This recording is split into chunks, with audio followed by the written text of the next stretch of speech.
Well, it's almost time. In just a few minutes, Scott Morrison and Anthony Albanese will face ordinary, uncommitted voters in the first leaders' debate of this campaign. Now, I've helped prepare an opposition leader for two of these debates, for two election campaigns.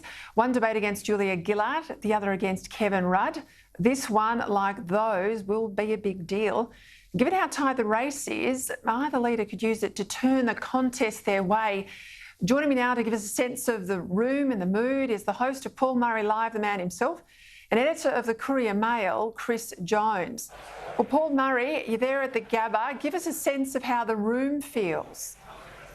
There's an expectation, Peter, about all of these moments in an election, but you can feel that this one feels different than even the last one. The last one, of course, Bill Shorten was able to win. As you know, this is a forum that is fascinating because of its questions, but generally speaking, works for an opposition leader. You can feel that this is a moment that is either going to be a turnaround point, at least that's what the media will conclude about Anthony Albanese, or it's going to be a real opportunity for Scott Morrison to put the foot down. Put simply, my view on this is that if Albo wins by anything less than 10 in the room, then that's a problem for Albo. Well, you can't win an election, they say, unless you win Queensland. Chris, these are your people. What do you think it'll happen? I'm not sure what'll happen tonight. I think that both sides will just be hoping to not stuff up. I think the biggest story out of Queensland is nobody's got the baseball bats out, Peter. Nobody is sitting here saying, hey, it's time for a change of government. And I think, obviously, that goes straight to what Prime Minister Scott Morrison's going to be saying, which is dialing up that risk. And what Anthony Albanese is going to have to try to say is, where am I going to pick off enough votes, enough seats, to get two or three in the Labor column in Queensland? Well, what is the case for change, Peter? That's the fundamental issue. Of course, when you were preparing in 2010 and 2013, there was a case for change. There were big policy issues like the carbon tax, like the boats policy. But Labor have not put on the table what the single big legislative systemic problem is with the government. So sadly, it comes down to the vibe. And the vibe in Queensland is there's a huge portion of the vote, like we saw last night in that Mavericks debate, that might eventually get to the coalition, but it's planning to go on a little bit of a longer journey than a straight run to the first preference. Yeah, but I have to say that as a Conservative, this is a campaign about two characters, two individuals vying for the top job. Neither of them are much liked by the electorate. It's not a contest like it was in 2013 about stopping the boats and about a carbon tax, about substantial policy. I think, Paul, Chris hit the nail on the head when both of them will want to come out tonight, call it a draw if they have to, provided they don't stuff up. And the bloke most likely to do that is Anthony Albanese. Well, let's be honest. I mean, in terms of the expectations game, Albo's in George W. Bush territory. If he doesn't fall over, he wins. Now, that is a pretty low bar, but that means that those that wish to shift the narrative that everything's been fixed, they'll jump onto that. But the truth is that what is the case for change? The Prime Minister's been strong in every part of the country about trying to say what the risk is, and that's to see whether these 100 people at the end of the night view it as a government worth saving because the risk is too big, or Albanese can start to make the point about what the case for change is. But if he's able to do that, it'll be the first time he's done it in the campaign. Chris, they don't much like people from down south in Queensland. Where do you think the questions are going to come from? Look, I think what Anthony Albanese will want, Peter, is the questions to go straight to aged care. You know, you can see what he's really starting to dial up is the positive side of appealing to the seniors vote. Obviously, you know, it seems that they've still, I think Labor feels like they've still lost them from the last time with franking credits, which you can see with the cashless welfare card strategy. Slash lie, yeah. As we were talking about before, but also now and Albo's desperately trying not to hold on to that, make that Jim Chalmers problem. But on the other side, now he's talking positive about aged care. So I think that where Anthony Albanese will take this tonight is straight to that seniors vote, Peter. And one thing you can bet the house on, whatever mystery question nobody's prepared for will be the most memorable part of the night, Peter. I'm hoping someone's going to ask him what the definition of women is, but Paul, just quickly, Albo won't have his safety blanket in Jim Chalmers, will he? That's it. There's no human shields. They are there, and unlike being able to dance around the media, the best thing about this is they often don't answer questions when it's us asking, but you're about to see 100 people who get their chance to ask, and you have to answer. Got to leave it there. I will join you afterwards. We'll wrap it all up. Let's go now to my colleague, Kieran Gilbert. He's with us there. This election is a choice. Scott Morrison has nothing to say about the future. People want to know what you think now, mate. Scott Morrison and Anthony Albanese go head-to-head for the first time. This is a great moment in democracy. There is so much at stake. Hey-ho, let's go. This is the Sky News Courier-Mail People's Forum with Chief News Anchor Kieran Gilbert. Good evening and welcome to the Sky News Courier-Mail People's Forum, coming to you live from the Gabba. 100 undecided voters here to put their questions to our leaders. Ladies and gentlemen, please put your hands together for the Opposition Leader and the Prime Minister. Thank you. Hey, Anthony.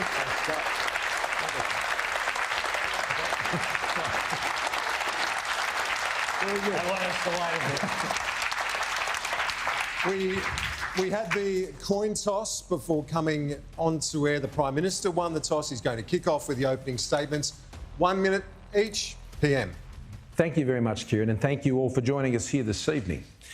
After everything we've been through as a country over these last few years, I am incredibly optimistic about Australia's future.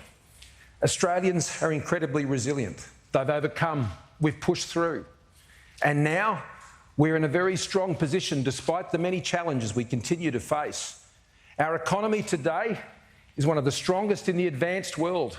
2 years ago, we were told unemployment would go to 15%, but yet today it's at 4%, the equal lowest level in almost 50 years.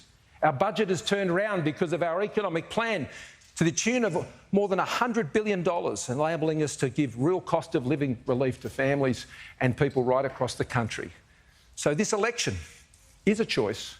It's a choice about how we keep our economy strong, because when you have a strong economy, you can deliver on your plans. You can do the things that you say you want to do. You can continue record investments in health and education.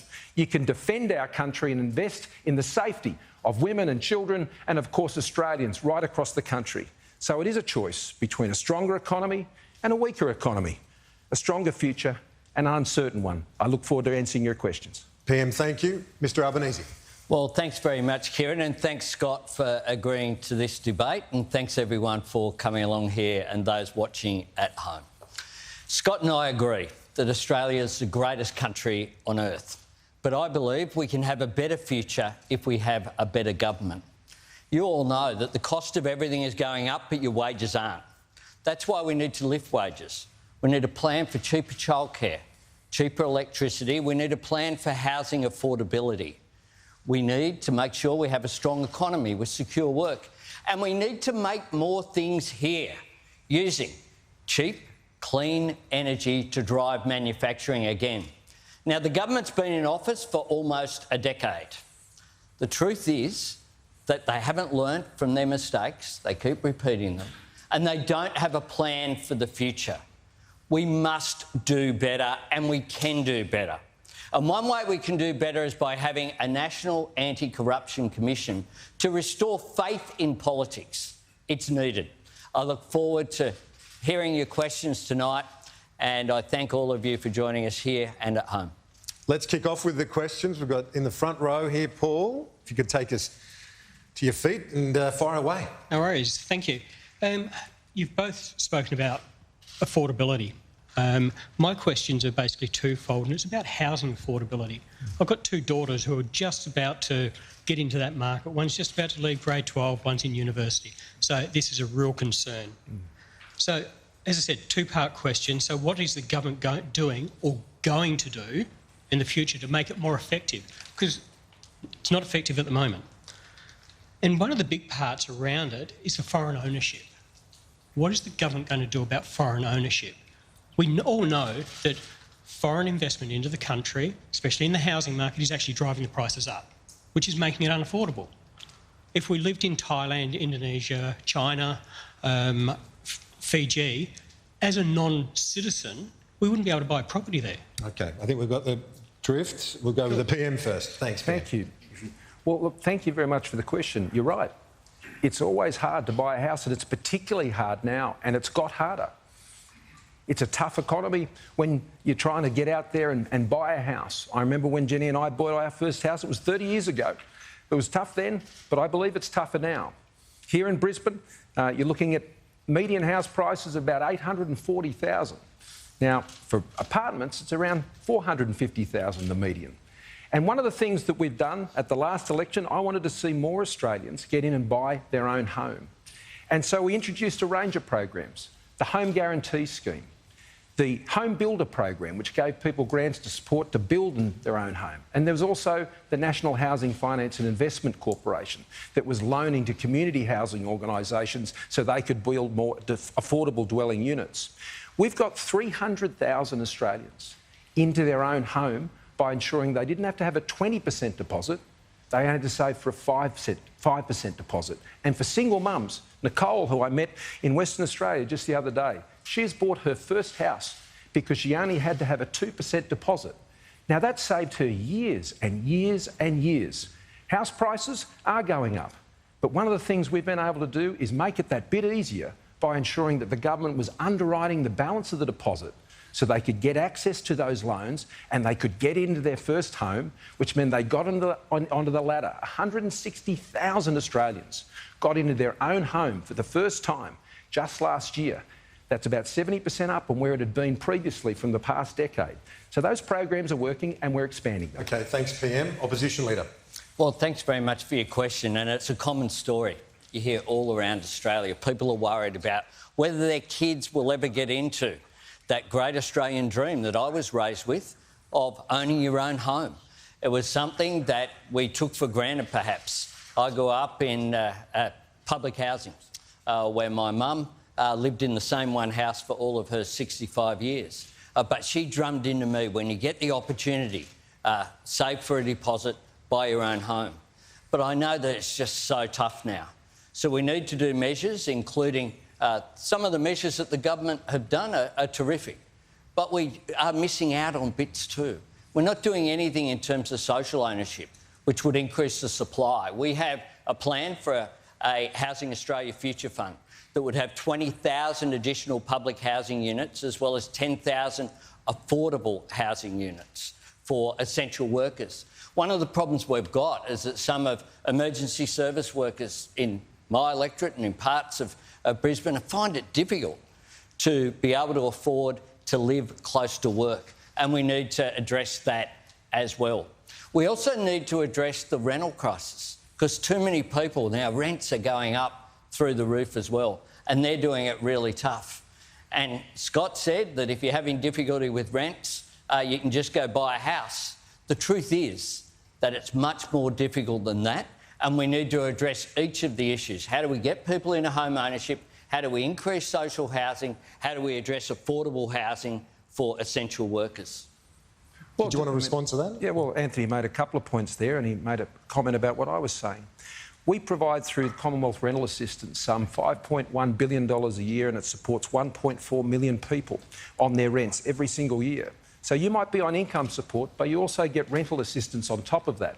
But one of the important things we did through the National Housing Finance and Investment Corporation, we've already had 15,000 affordable housing units and dwellings built with community housing organisations, borrowing money at very low rates as a government. I did this with all the premiers and the chief ministers so we could loan into those community housing organisations that are so well placed to help people get into affordable house. Did you have now we've increased that by $2 billion. No, I'm happy to come to that as well. But I'll just say $2 billion we've put more into that fund to ensure that in total we would have done just under 30,000. Now on foreign ownership, a very good point. On foreign ownership, not only have we toughened the laws on foreign ownership in this country for residential real estate, but more importantly, I increased the resources for the Australian Taxation Office to make sure they're being complied with. And so we've forced divestments of homes that have been bought not in accordance with our laws. It's one thing to have laws, but unless you actually invest in the enforcement of those laws, which we have done by increasing the resources to the Australian Taxation Office to chase down those who've gone and bought those houses when they shouldn't have been able to, well, your laws won't be effective. PM, I think we're going to have to move on. Sure. Mariella's here with a health question. Mariella, if you could stand up for us. Another important issue. What have you got? I work for the Office of the Chief Nursing and Midwifery Officer, and I'd like to ask what you're going to do to support the nursing workforce, in particular Australian nurses as opposed to international nurses, and what you're going to do to support the aged care sector in the rural and remote sector. A huge question, and you've been asked about this as well, Mr Albanese. How are you going to get all these nurses in to do what you're saying in aged care, that is to have 24/7 care across every centre? How are you going to do it? One of the things about nurses in the aged care sector, which you'd be aware of, is that some 80% of them in the aged care sector are part-time. And what they want is extra hours as well. So if you put in 24/7 nurses, which is what essentially the Royal Commission said was necessary, putting the nurses back into nursing homes, I think most people would be surprised that there aren't nurses in nursing homes now, because it seems so fundamental. It just seems such common sense. So we need to make sure that that occurs. In addition to that, we have 20,000 additional university places in areas of skill shortage. We need to train up more nurses for the jobs that will become available, because we will need more. We've got an ageing of the population, so we will need more care workers across the board. Our aged care plan isn't something that we've dreamed up.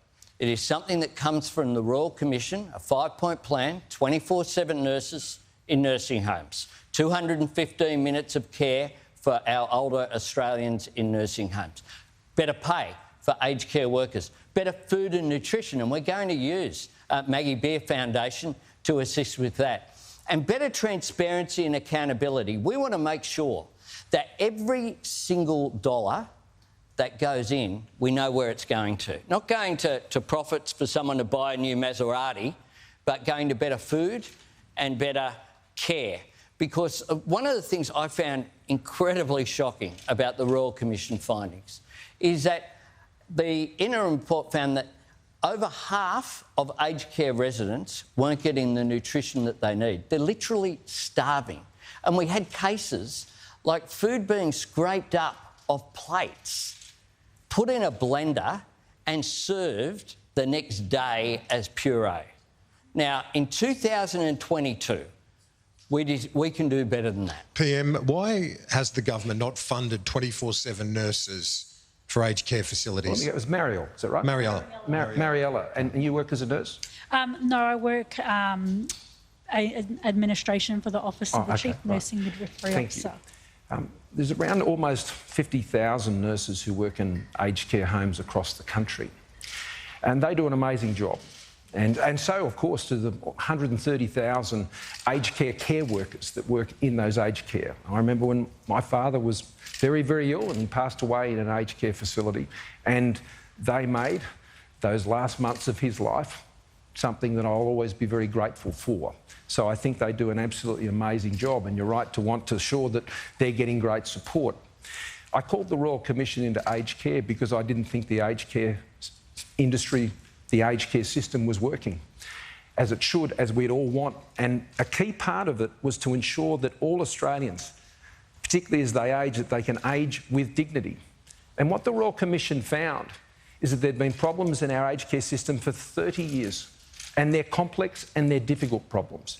We can't just make nurses all of a sudden fall out of the sky and be able to go and meet a 24/7 commitment to have a nurse in every single aged care. Now, we have part of our plan is in 2025, I believe, to be able to achieve that, and hopefully before then. This year, 16 hours a day, because that's how many nurses we can have to go and do that. Now, if you go and make a standard of 24/7 nurses, because you asked me about rural and remote areas, if you make that the standard in aged care facilities right across Australia right now, then you will be closing aged care facilities in rural and regional communities right across the country. There's the best of intentions, I think, right across the parliament to want to be able to do more. $19.1 billion was our response to the Royal Commission to Aged Care. And it did address issues such as nutrition, a $10 a day payment per resident per day, which is now achieving at $12 a day, we're seeing when it's now actually been implemented. So nutrition is important, that care is important. We are training more nurses and we need to train more nurses. But aged care is complex and difficult. There are no simple solutions. You can't all of a sudden say that there's going to be all of these nurses to go in there, because if you make it a standard, then you have to hold that standard. And if you applied that today, you'd be shutting down aged care facilities right across the country. Mariella, thank you very much for that very important question. Can I just add something about the workforce? The government did respond to some of the recommendations of the Royal Commission, but the missing pieces were all about workforce. Nothing there except one-off payments to people who are aged care workers. 2 payments, one was supposed to happen in March, the other one in May, but it all ends as soon as people have cast their votes. The truth is that the Royal Commission found that unless we do something about increasing wages of people who are aged care workers, then we won't have a workforce. Unless we do something about addressing the 215 minutes of care, then the pressure that aged care workers that I've spoken to right around the country mean that they'll leave the industry. And that's why we need a plan that includes a plan for workforce. And that's the missing piece that just isn't there in the government's response. We're going to move on to Roger now. Roger, if you could stand up and ask your question. Thank you. Thank you. The proposal for an anti-corruption commission at a Commonwealth or federal level has been described by some of the greatest legal minds in this country as a toothless tiger at the beck and call of government. And I'd like to know what the two gentlemen here would offer to give that some teeth so that it can act independently of government, especially with public hearings. Prime Minister, first of all. Roger. Yeah. Our proposal for a Commonwealth Integrity Commission, let me start off by saying this: ensuring integrity right across the Commonwealth government, not just obviously politicians, of course, but right across the public service, because one of the differences between a Commonwealth government and a state government is that a state government, there are these commissions, they deal with gambling and they deal with racing and they deal with liquor licensing and development and many of those issues. And I'm sure you've seen many examples of whether it's at local government or at a state government level where those issues have been the real subject of those sort of corruption allegations. At a Commonwealth level, you're dealing with things like immigration decisions and tax office and things of that nature. So there's a different set of issues you're dealing with. Our proposal for a Commonwealth Integrity Commission, which has 357 pages in legislation and a budget of $60 million, which is in the budget. We've already spent $50 million applying that to the Australian Commission for Law Enforcement Integrity, which they police the Home Affairs Department, the Federal Police, these sorts of organisations. That already exists to ensure that integrity is upheld in those important things. We have that legislation. It deals with criminal matters. It is not a kangaroo court. It is not something that is trying to trial people in the media. It's not about who your boyfriend is or things like that. I've seen these integrity commissions in my own home state of New South Wales, and I've got to say I haven't been impressed. And that's not the model I would like to see at the Commonwealth level. I would like to see a serious commission that deals with criminal matters.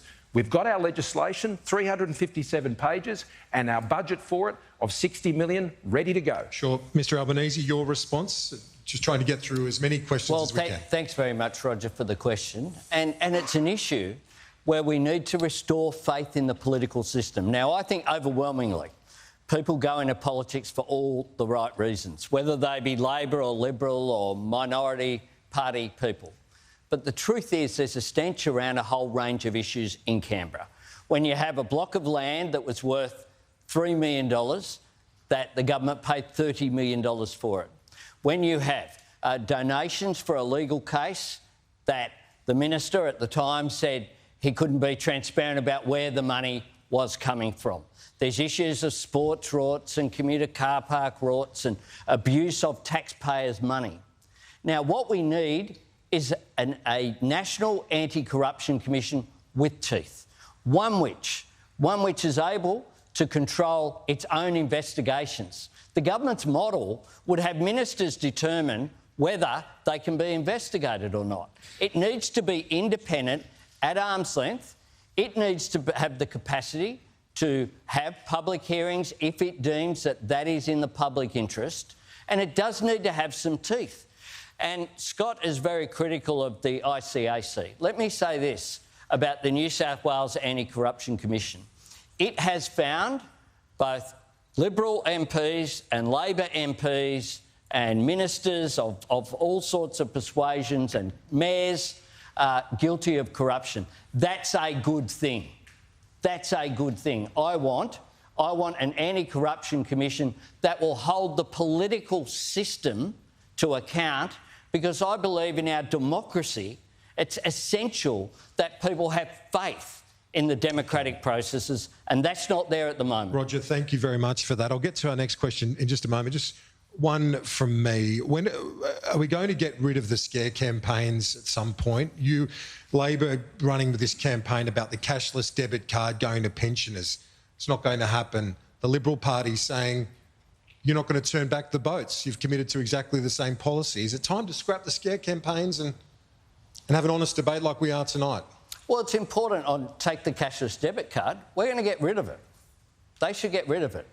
A lot of people don't know what the cashless debit card is. Scott is from... But you're also saying they're going to extend it to pensioners. They're not doing that. Well, they themselves. Anne Ruston, as the Minister, has said that it's a platform and they've left open the potential extension of this. What we're saying very clearly is that it should be gotten rid of, that people, particularly a political party that speaks about power of the individual, the cashless debit card not only tells you what you can buy, it's who you can buy it from, which is why we will get rid of it. Your response, PM, on the boats question, because they've said basically imitation's the best form of flattery. They're copying your creation. Let me deal with a few of the inaccuracies of what Anthony just said. The Commonwealth Government, my government, our government, is not putting the cashless debit card to pensioners. It's not happening. Not happening. So if you've been called or got one of those pieces of material that's been sent to you by the Labor Party saying we're going to do that, we're not going to do that. I can assure you we're not going to do that. Now, the Labor Party wants to get rid of the cashless debit card where it has been used in communities where we have gone into vulnerable communities and we've said, how can we help to get people to better manage their income when they're on very vulnerable situations? We've worked with them, we've consulted with them, they have agreed that they wanted those cards to come into those communities, and what it works like is just a debit card. Now, we're all pretty used to using debit cards, I'm sure, and it's just an electronic card, which means that for people who are in very vulnerable situations, are able to manage their income better, which means they can put food on the table for their kids, they can avoid having their money being going off to other things which aren't helping their families and dealing with their cost of living issues, and giving vulnerable Australians the support they need to get up back on their feet and be able to get forward with their lives. Now, we've seen very good... well, I'd love to talk about I know you would, but should we look at the policy as opposed to... Yeah, no, I can look at the policy. Now, I designed Operation Sovereign Borders and the turn-back policy of our government, which ended the deaths at sea, 17 detention centres we closed that Labor Party opened, and we ended all of that. And it's a very hard thing to do. General Molan worked with me in opposition and many other ex-defence people to ensure that we could do that properly. Now, I can tell you, it's not easy, and you have to believe in it. You have to understand it. You have to understand how to do it safely. You have to understand how it works with all the other areas of your border protection policy, which is temporary protection visas and offshore processing. Other countries around the world have said Australia got that right. Now, all I'm simply saying is, you know I'll do it because I've done it. Mr Albanese, and we did will you stop do it? the boats. Will you do it? Yes, we will do it. Have you got the determination, though? The PM's saying you've got to be focused and committed. You haven't always been. I was the Deputy Prime Minister when we established offshore processing. I was the Deputy Prime Minister when that happened. And what we've said is we have the same position on offshore processing, on settlement in third countries, and the same position on boat turnbacks. But what we also now have the same position on... You didn't have the same position on turnbacks. Now what we have the same position on, as well, is accepting the deal that was there from New Zealand that has been on the table since Julia Gillard and John Key, all those years ago, decided it a decade ago. And if that had been accepted, that would have resolved that situation much more quickly. I'm pleased the government has now accepted. So we shouldn't have any doubts about you on this? None whatsoever. So can I ask Our a question? position is very clear. So when you were Deputy Prime Minister, why didn't you support turnbacks then? You weren't proposing then. No, you were not proposing. I'm sorry, you were not it was our policy. You were not Turnbacks were our policy before the 2013 election. I was the Shadow Immigration Minister. I designed the policy. So you were on the National Security Committee, I think for the first time at that time. And so why did you not support turnbacks? I was on the National Security Committee. We had established offshore processing just in 2013 when I became Deputy Prime Minister. That was the first step. That was the first step. So you were going to do turnbacks? No, that's right. Okay. That's right. I just wanted to be clear. But why is it, Scott, that you're always looking for a division, not looking for No, I'm just looking for the accuracy and the truth. Well, the truth is we support boat turnbacks. But you didn't when you were Deputy Prime Minister and the boats were coming at 30 and 40 a week. And we'll do it. What we did was we established offshore processing. Vladimir. Hi guys, I'd like to know a little bit about what your policies are around the electric batteries space or for an investment perspective, and also how you're going to help Australians get into electric vehicles. So the battery question and EVs. Yeah. What's This is a part of a future made in Australia. We need to make more things here. It makes no sense that everything that goes into a battery, copper, lithium, nickel, is all here. We send it offshore and the batteries are made. This is a potential major industry here in Australia, and we need to do more to create those high-value jobs. I support exporting our resources, but where possible, we should be value-adding here rather than seeing the value add somewhere else and the jobs created somewhere else. And that's what we'll do. On EVs, the Prime Minister said during the 2019 campaign that electric vehicles would end the weekend. They said that they couldn't tow your trailer, couldn't tow your boat. It was all nonsense. The truth is that electric vehicles are here. They will continue to grow in the future. We will reduce the taxes on electric vehicles, particularly a measure that will make a difference is removing the fringe benefits tax for all those below the luxury car tax threshold, because that's how a whole range of cars get into the fleet. PM? It was just over 12 months ago, Vladimir, that I was in Newcastle and we broke ground on a battery manufacturer right here in Australia. So they are being made here, and they're going to be made here more and more. Angus Taylor's here tonight, and as part of his plan to ensure that we get to net zero by 2050, we're investing $22 billion between now and 2030 on ensuring that we're developing the clean energy technology, which includes batteries, that will enable us to transition our economy, and not just ours, by the way, but the economies in our region as well, to ensure that they can get access to this technology. Now, Anthony is right about critical minerals and rare earths.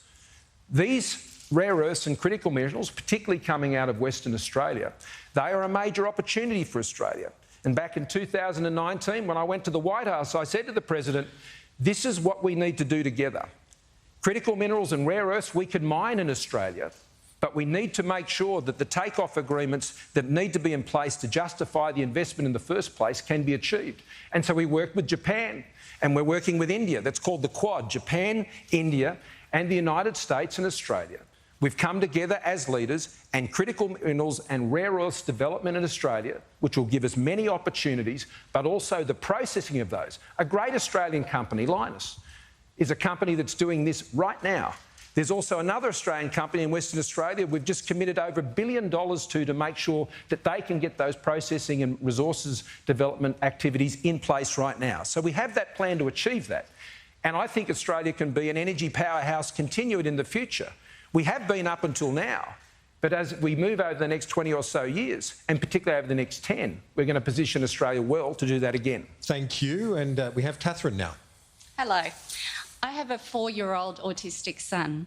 We are grateful to receive funds through the NDIS, but I've heard many stories of people having their funds cut recently under the current government, including our own. I've been told to give my son the best future I should vote Labor. Can you please tell me what the future of the NDIS looks like under your government? Start with the Prime Minister. Yeah. Well, thank you, Catherine. What's your son's name? Ethan. Ethan, he's 4. He's 4. Jenny and I have been blessed. We've got 2 children that haven't had to go through that.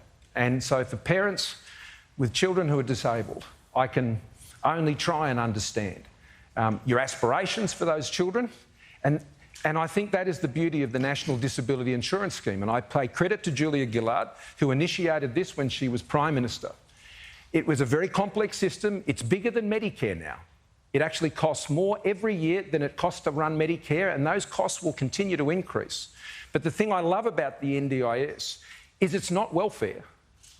What it's designed to do is help people with disabilities be able to live their best possible life and to give them the tools, like my brother-in-law Gary, who has multiple sclerosis, and he gets support through the NDIS to ensure that he has the wheelchair he needs and the aids that he can have at home to work as a call centre operator and do things like that. And for young children, it's about the early intervention work that needs to be done to help them be more able as life goes on. Now, we are fully funding the National Disability Insurance Scheme. It's a difficult scheme to manage because every single person who has a disability is different. There's no cookie-cutter approach to the NDIS. You need to tailor the programs to each and every single individual. And so it is a scheme that is still building and it still has faults. But what we are working to do is ensure that we're getting the assessments right, that we're getting the programs right, and we're supporting people to navigate the system because it can be a very difficult system. You've probably had challenges with that, knowing what you can get access to, what you can't. And the people who work in the NDIS and the agency, I think, do a great job in trying to help people understand how the scheme can best help them. But I think it's one of the greatest innovations in social policy this country has ever ambitiously embarked on. It's expensive. It's more expensive than Medicare, but I believe it's worth investing in. Catherine, you happy with that response, or is anything you want? I'm interested in the funding cuts. You talk about early intervention. So before he's 5, he should have the most intensive treatment. Yet we've had our funding cut by 30% at his first review with no reason why. So I can't access that intensive therapy.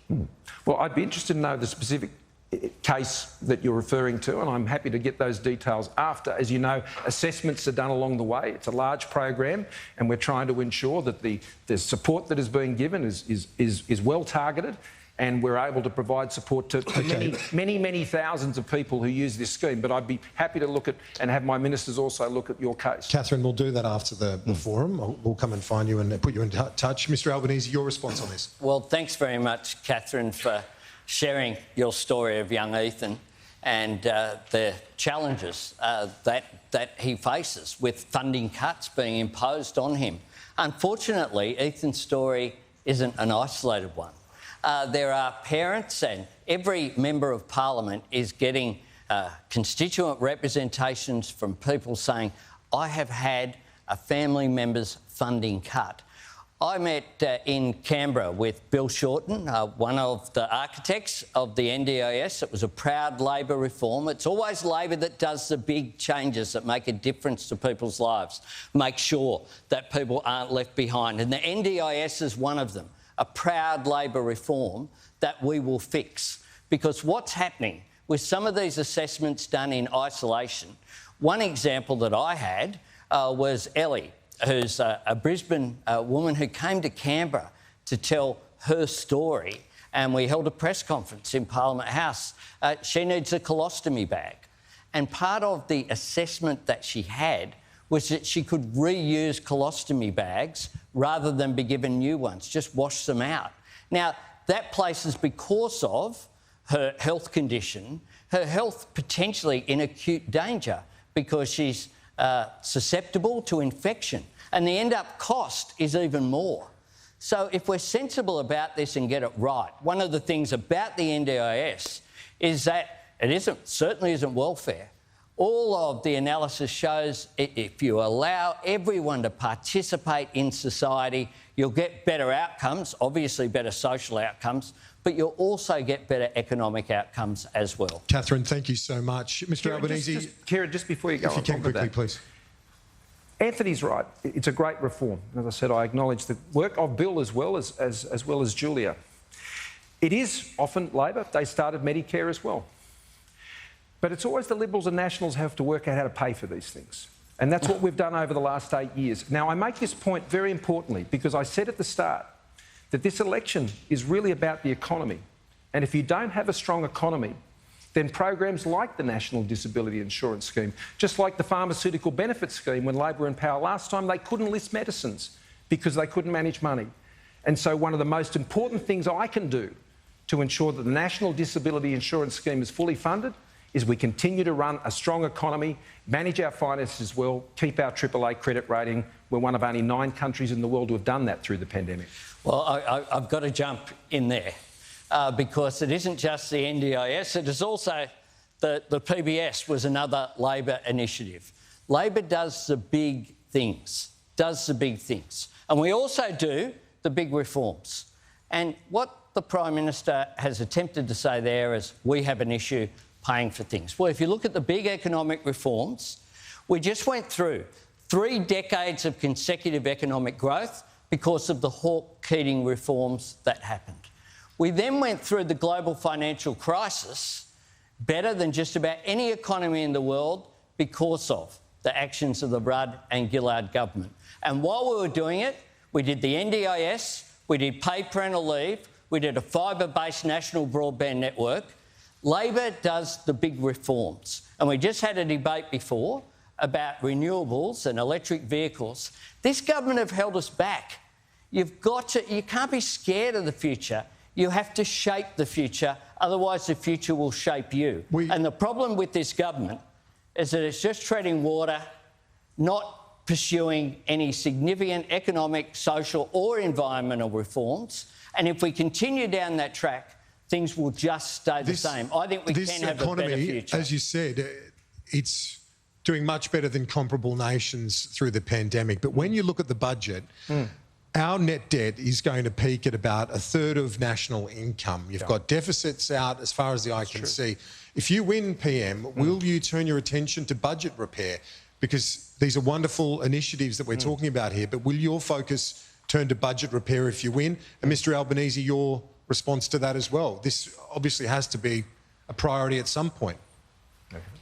I'm happy to go. In the last 12 months, the budget has turned around by over $100 billion. That is the single biggest turnaround in a budget in 70 years. And the reason for that is we've got people into work, off welfare and into work. That is the major way you turn a budget around, as well as making sure you control your expenditure. Our debt has risen because it had to, because we all know when we went into the pandemic, we were facing the biggest economic crisis we had seen since the Great Depression. To give you an example, the economic recession that we went through because of the pandemic was 30 times worse than what occurred during the global financial crisis. 30 times worse. And we've come through with employment outcomes compared to the global financial crisis, back happened over a decade ago, 50% better. We have 400,000, almost 400,000 more people in work today than before the pandemic. Now, that didn't happen by accident. When we stared into the abyss of the global pandemic, not knowing how many people would die, how many businesses would be ruined, the Treasurer and I, Josh Frydenberg and I, got together with the then Finance Minister, Matthias Cormann, and we came up with JobKeeper. It saved 700,000 jobs, and I believe many, many lives, because Australians were thinking they were going to work that day on the day we announced it, and it would be their last day in work, that apprentices would go, and that the Australian economy would be ruined. So yes, we lent in, we saved the Australian economy, we kept Australians in work, and as a result now we have an economic plan which means we can grow our economy into the future. Our debt, even still, is about 1/3 of the debt in the United States and the United Kingdom and France and nations like that, because of the good management we'd had prior to the pandemic. Mr Albanese, have you got a plan for budget repair if you win? Well, the truth is that whoever was in government during the pandemic would have had to have had an economic stimulus plan. We called for wage subsidies before the government adopted them. We were calling for it, the union movement was calling for it, small business was calling for it, and indeed the government said that wage subsidies were a dangerous idea. That's not true. Were a dangerous idea. We have no problem with the economic stimulus in terms of the need for one. What we have a problem with is the waste. There was too much waste there, and this has been a wasteful government. They changed the national broadband network model from fibre-based. They said that it would cost $29 billion and it's cost almost double that for an inferior model, and now they're having to go back and fix it. They spent $1 billion of your money on taxpayer advertising promoting themselves. And before the pandemic had hit, it's important to remember that they had already doubled the debt before the pandemic had hit. So beyond the waste, is there anything you would do different? Well, what we need to do is that we have a plan to grow the economy. We have a plan to grow back stronger through our National Reconstruction Fund of $15 billion that will support new industries, that will support old industries being transformed. We have a plan to make sure Australians can fill the jobs through our TAFE plan, fee-free TAFE in areas of skills shortage, our additional university places. We need to have a plan to grow the economy, and what clean energy represents is just that. Okay, it's an opportunity. We'll bring in Daniel now. Daniel, what's your question? So I have a question for the honourable gentleman in front of me in regards to sole traders and small businesses and of course, micro businesses as well. During the pandemic, I think it's fair to say that a lot of the small businesses like myself, we were left out in the cold. JobKeeper was not accessible to us as we were not employees of our businesses. There was a lot of friends around that were sole traders, they were contracted to others, they were not eligible as well. We were told that we should dip into our super, our future, that we'll no longer be able to attain if we draw down on it now. So moving forward into the endemic phase of COVID-19, what is your plans to help small businesses, sole traders and micro businesses moving forward? Thank you, Daniel. PM, first to you. Well, first of all, we've cut taxes for small business down to 25%. Second of all, we've provided the instant asset write-off, and what that means is if you go and spend on a new piece of plant and equipment, a coffee machine, a fridge, a new machine in your tool kit, then you can write that off 100%. And so we've lowered taxes for small businesses because it is tough. One of the key things that small businesses have to deal with is their cash flow. And in this budget, we've provided 120% tax deduction for those you would train, but also on the investments you have to make in upgrading to cloud accounting, for example, and all the data and the digital technologies that you need to run a modern small business. You know, over the course of the pandemic, I think everybody learnt that we're in a digital economy now, and we need to move on to that. And so many businesses during the pandemic adjusted amazingly well. They were doing one thing before, but they worked out how to access customers another way. And we need businesses to be able to be agile. And one of the things we've been trying to do, we tried to do it in the middle of the pandemic, but we weren't able to get support from the Labor Party, was to make the industrialisation system simpler, just more practical. There was no ideology in it.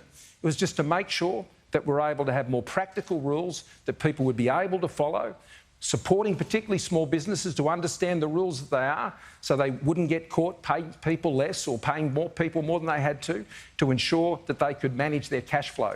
But if you move your business to a digital model, one of the most important things you do is you get paid on time.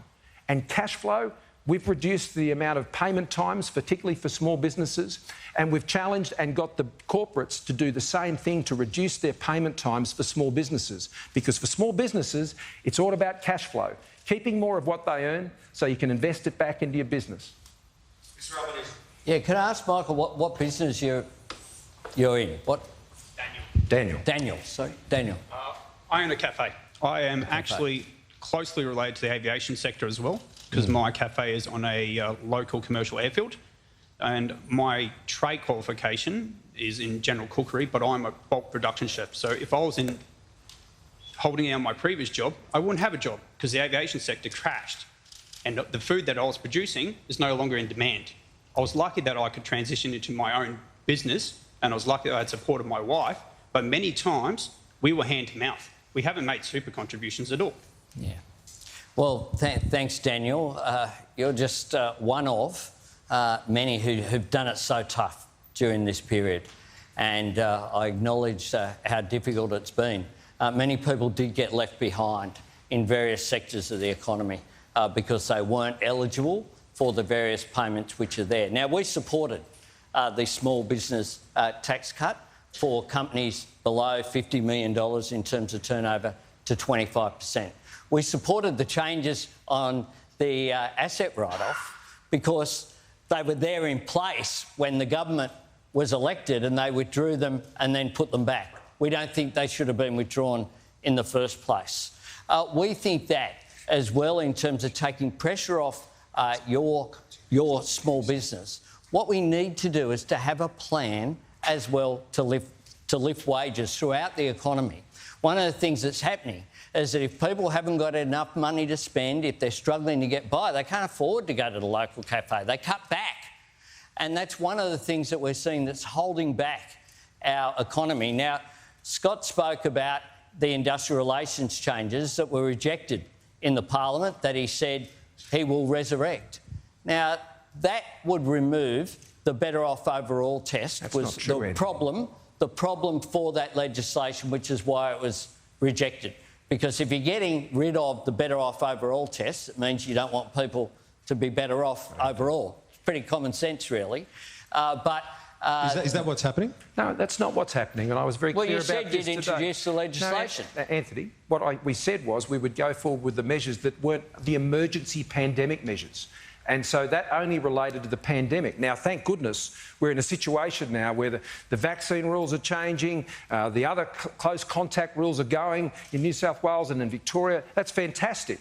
There were some emergency measures that were only for that time, and that's what that related to. But you did try to remove the Better Off Overall test. They're no longer applying, and they're not part of our forward agenda. So you've changed your position? No, we haven't changed our position, Anthony. I'm just being very clear so you don't misrepresent it. Let's get the next question from Martin. Thanks, Kieran, and the question directed to both leaders. There is $4 billion in the Federal Emergency Response Fund. So far, $150 million has been allocated for both Queensland and New South Wales from this fund for recovery from the recent 2022 flood events. Both states have major needs in recovery. My question, can both leaders explain their plans and thoughts from the immediate recovery and longer-term flood-proofing as far as possible, with the 2032 Brisbane Olympics just 10 years away, and this is the very heart of it here. Obviously, this will be a very expensive exercise, and I appreciate your thoughts on that. Martin, thank you. Mr Albanese. Well, thanks very much, Martin. We have been critical of the Emergency Response Fund that was created with our support, but it was created with the idea that $200 million would be spent every year, some of it on recovery, some of it on mitigation, on planning, on things like stopping flood levies, bushfire preparedness for cyclones. And yet it just stayed there. It stayed there as if it was a term deposit, and it's grown now to $4.8 billion. So what we've said is that we'll have a disaster-ready fund.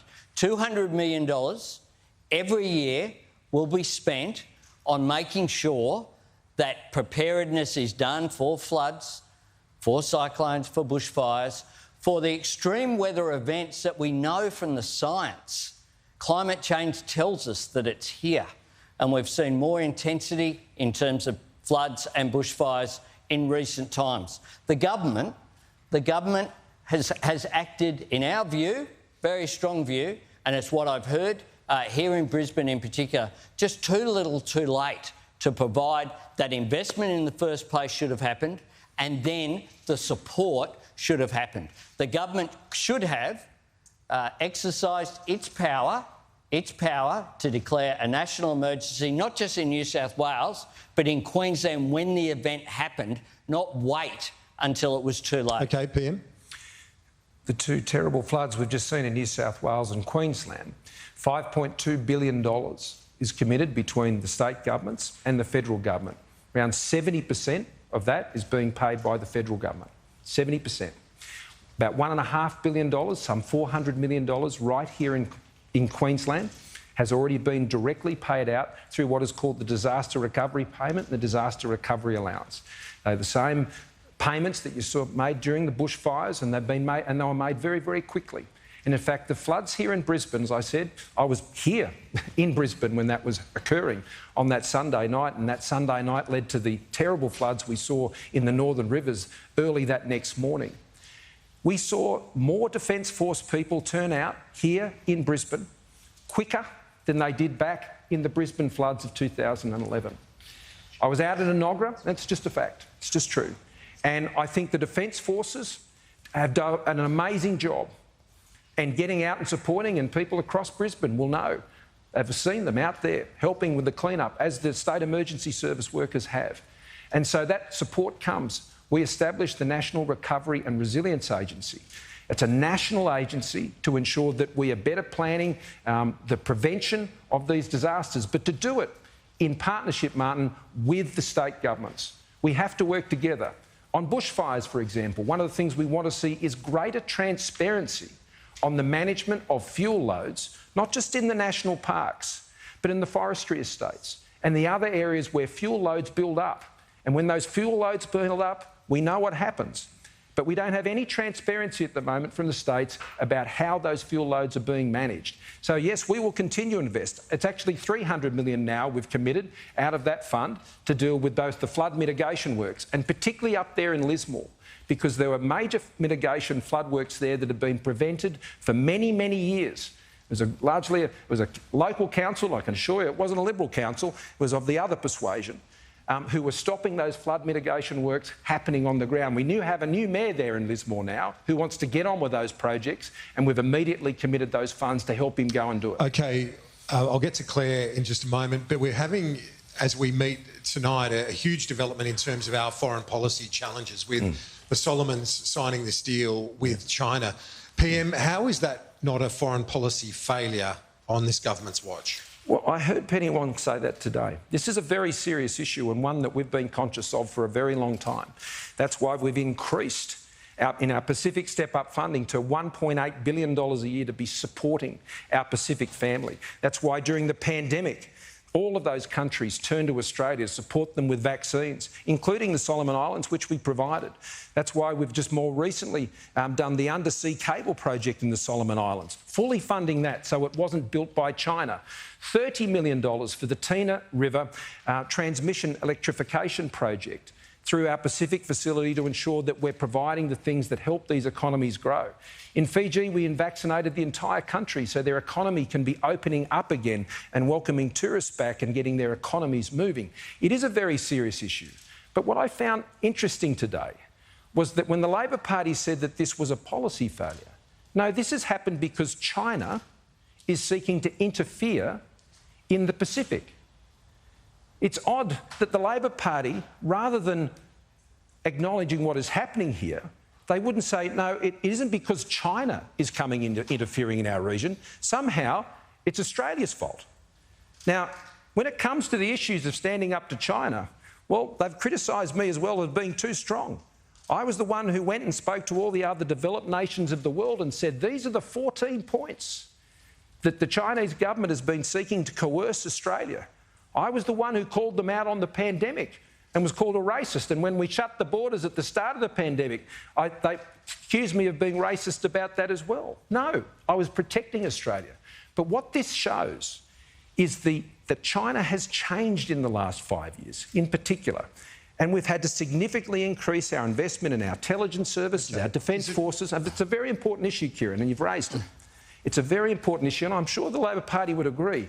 But what I don't understand is that when something of this significance takes place, why would you take China's side? Well, let's get Mr Albanese's view on it. Have you taken China's side on this? And is it true that this would have happened regardless of what government was in office, because the Chinese Communist Party is clearly funneling a lot of funds into countries like the Solomons? Well, that's an outrageous slur from the Prime Minister.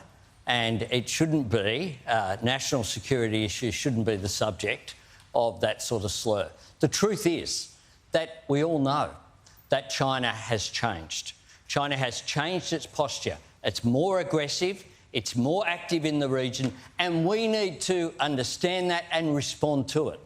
The contradiction in what Scott just said is saying that on the one hand, but they're not really stepping up. This isn't so much a Pacific step up, it's a Pacific stuff up. This is a major foreign policy failure by Australia. What we have here is the Solomons, that since the Second World War, we have all known how strategic a site it is. Less than 2,000 kilometres from Townsville and Cairns. They're closer to the Solomons than we are now to Perth. And this has happened on our back door. And Julie Bishop, the former Foreign Minister, has said just today, that the government should have sent the Foreign Minister. They've known about this for months.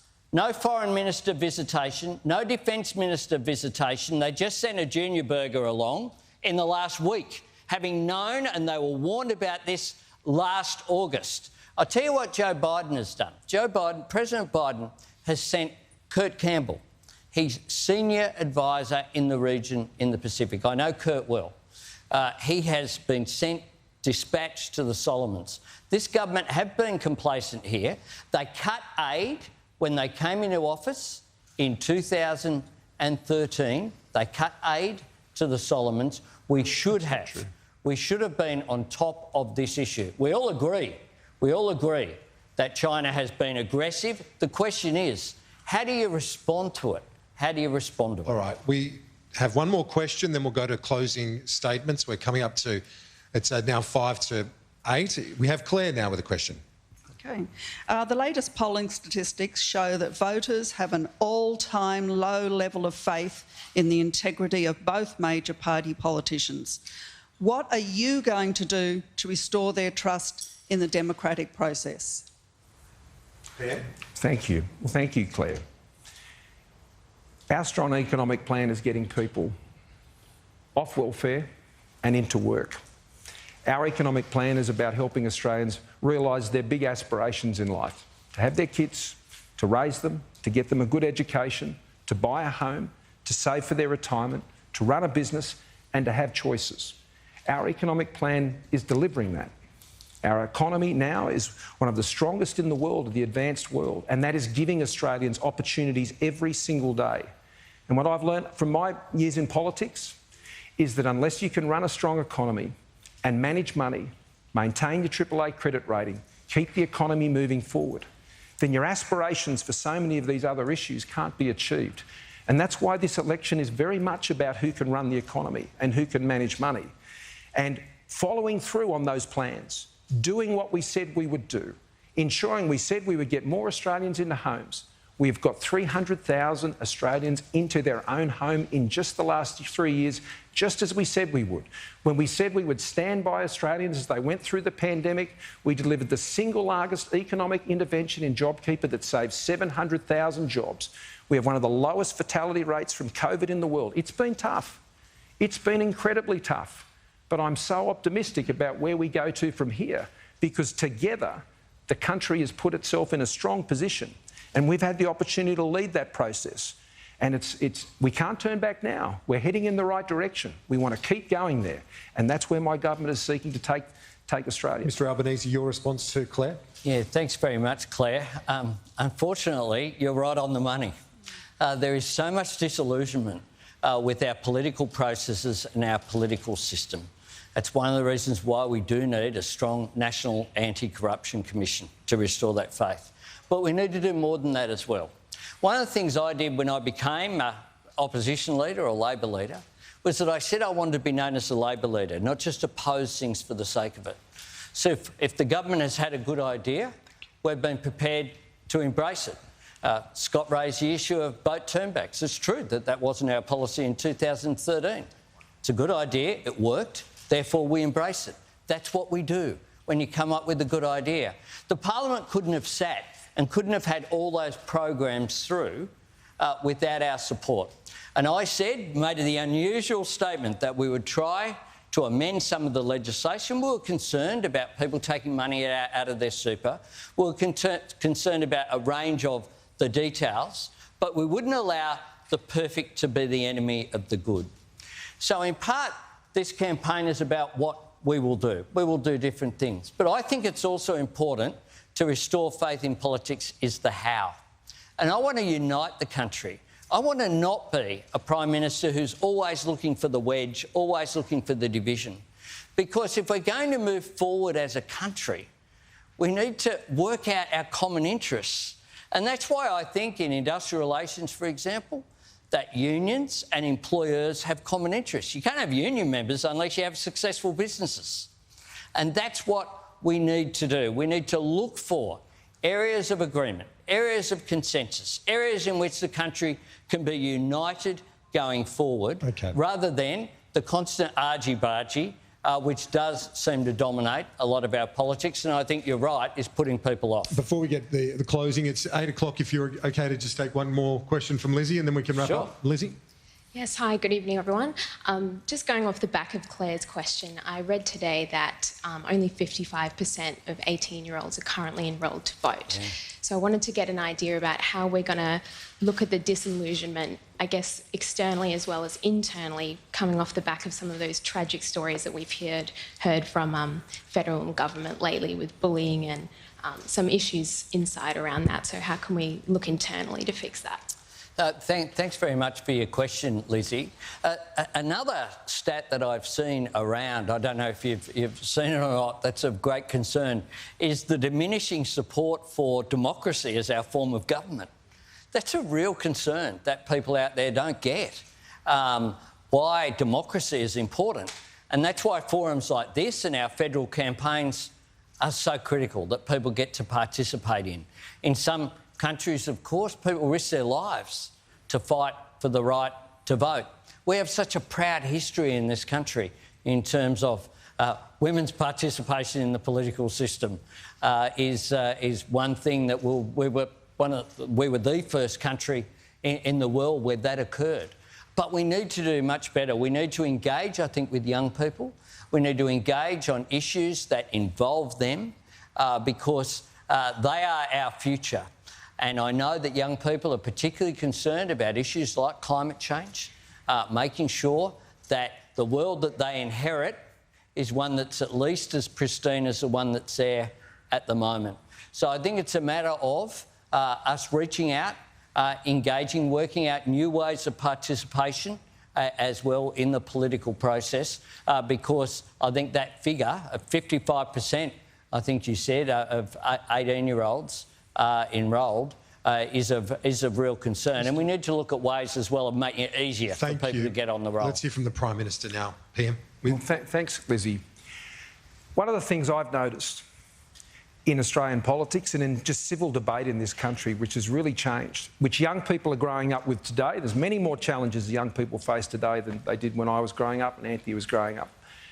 But one of the biggest changes has been, I think, the very corrosive impact of social media on our society, and particularly in the way that it robs and steals the confidence and hopes of young people in particular. The bullying that goes online, the destroying of lives that goes online, and the big tech companies. I can tell you that our government has been leading the world in standing up to those big tech companies. We put the first online e-safety commissioner in place in the world. We ensured that we've introduced legislation which makes those companies pay when they allow on their platforms for people to be bullied in this way. The way people engage on social media, I think, is incredibly dangerous. It has its great advantages. Families stay connected in ways that we never could before. But at the same time, what has happened with social media in our political debate over the last 10 years, it makes me terribly sad, and I think young people have been most affected by that. There are things that people would never say to each other, but they will write it in a comment, and it's hurtful and it's destructive, and the big tech companies have to take responsibility for that.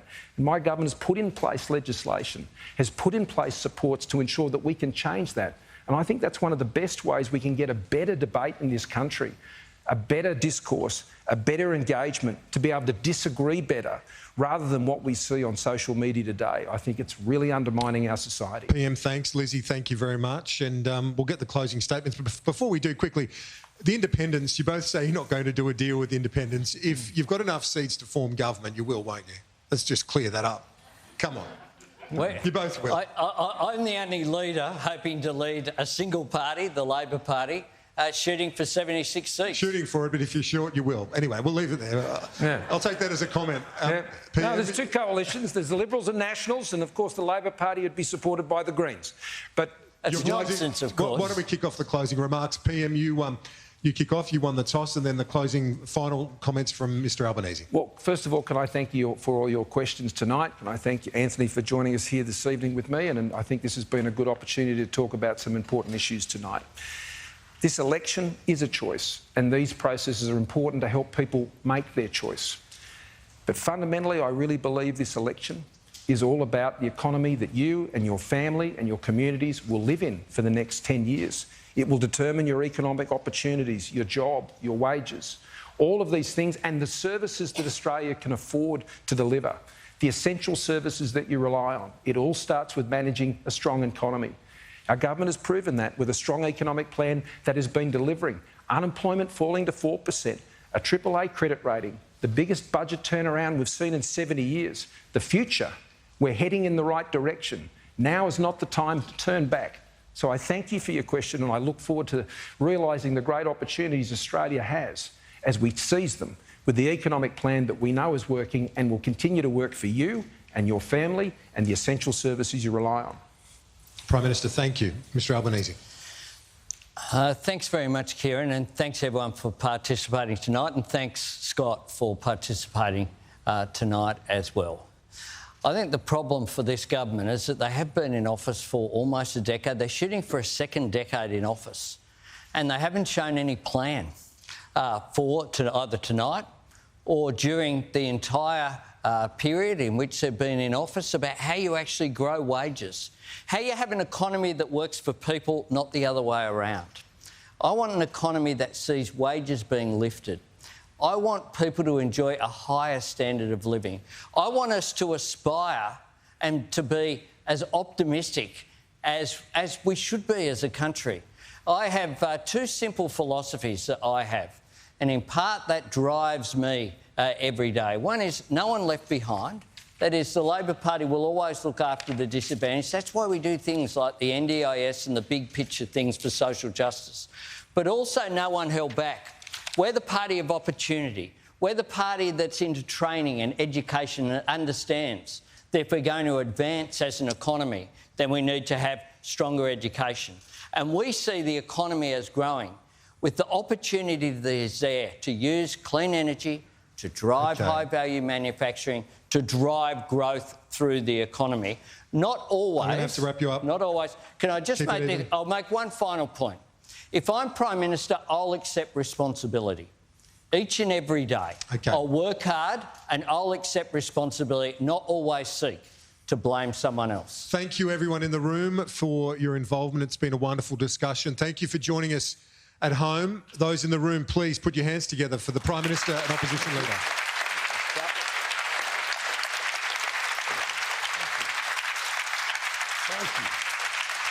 Thank you. Thank you, KG. As the Prime Minister and alternative Prime Minister, no doubt spend more time with people inside this room. The reality is that, of course, debates, they end up being a little bit like Rorschach tests. If you are a hardcore partisan, you saw everything going one way, otherwise you think the other person was left in a bloody mess. The reality is, of course, neither of those things is true, and the most important people in the room are not the Prime Minister and the alternative Prime Minister, but the 100 people who had the questions and were undecided. Their votes are what will decide who becomes the next Prime Minister. And let's have a chat to some of them before they leave the room. G'day, mate. What's your name? Stuart. G'day, Stuart. What do you think of what you just saw? I think Albanese was a little bit lesser, and I think ScoMo won it.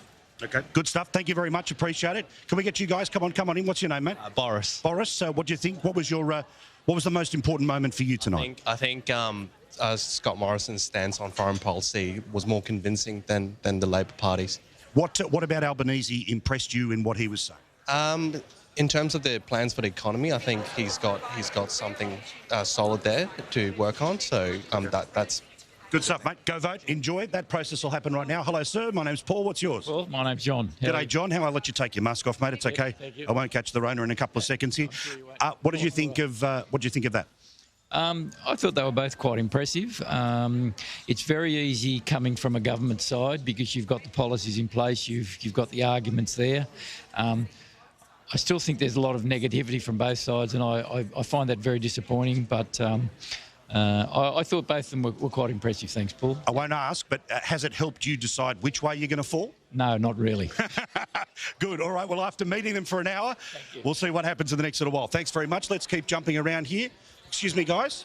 G'day, I'm Paul from Sky. We're live on telly. Just wanted to ask you both, what did you think of tonight's debate?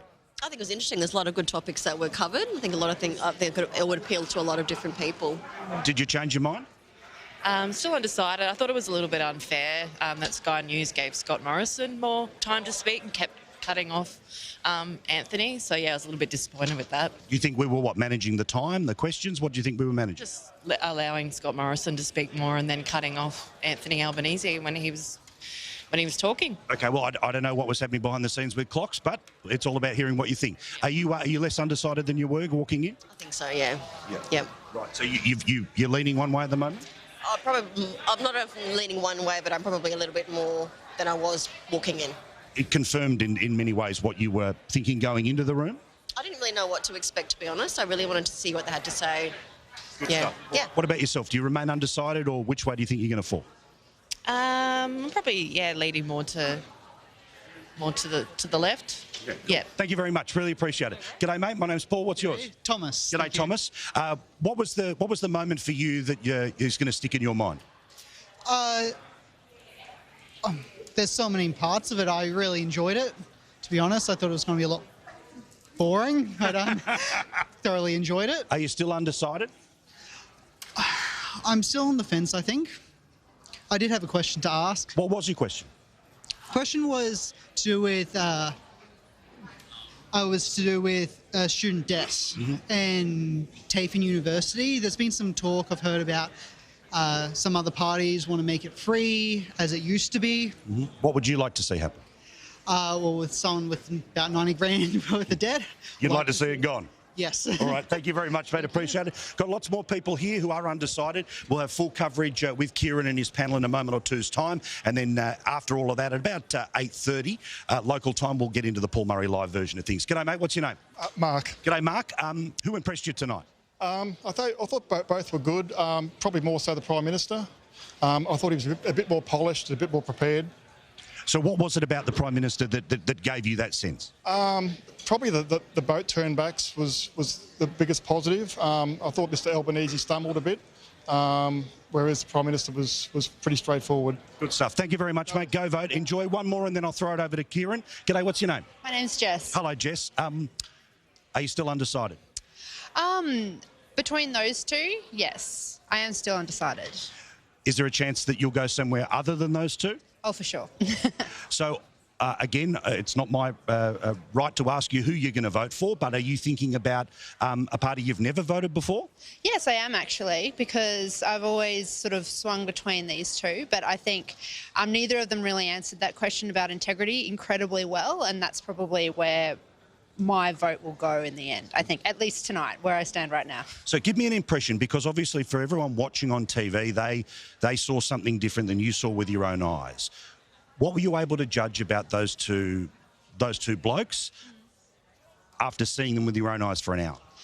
I think, if I'm going to speak plainly, Scott Morrison really does know his stuff, but he's saying a speech that is already written. It's very well crafted, whereas Anthony comes across a lot more off the cuff and friendly, and so they have two different approaches there. But I think as a whole, when you look at the government and both parties, it's really hard to have much faith in the integrity of those parties at the moment. Good stuff. Well, enjoy your choice. Thank you very much. KG, back to you. Paul, thank you. Interesting to hear the immediate reaction from the voters. We'll get the result for you on air very soon.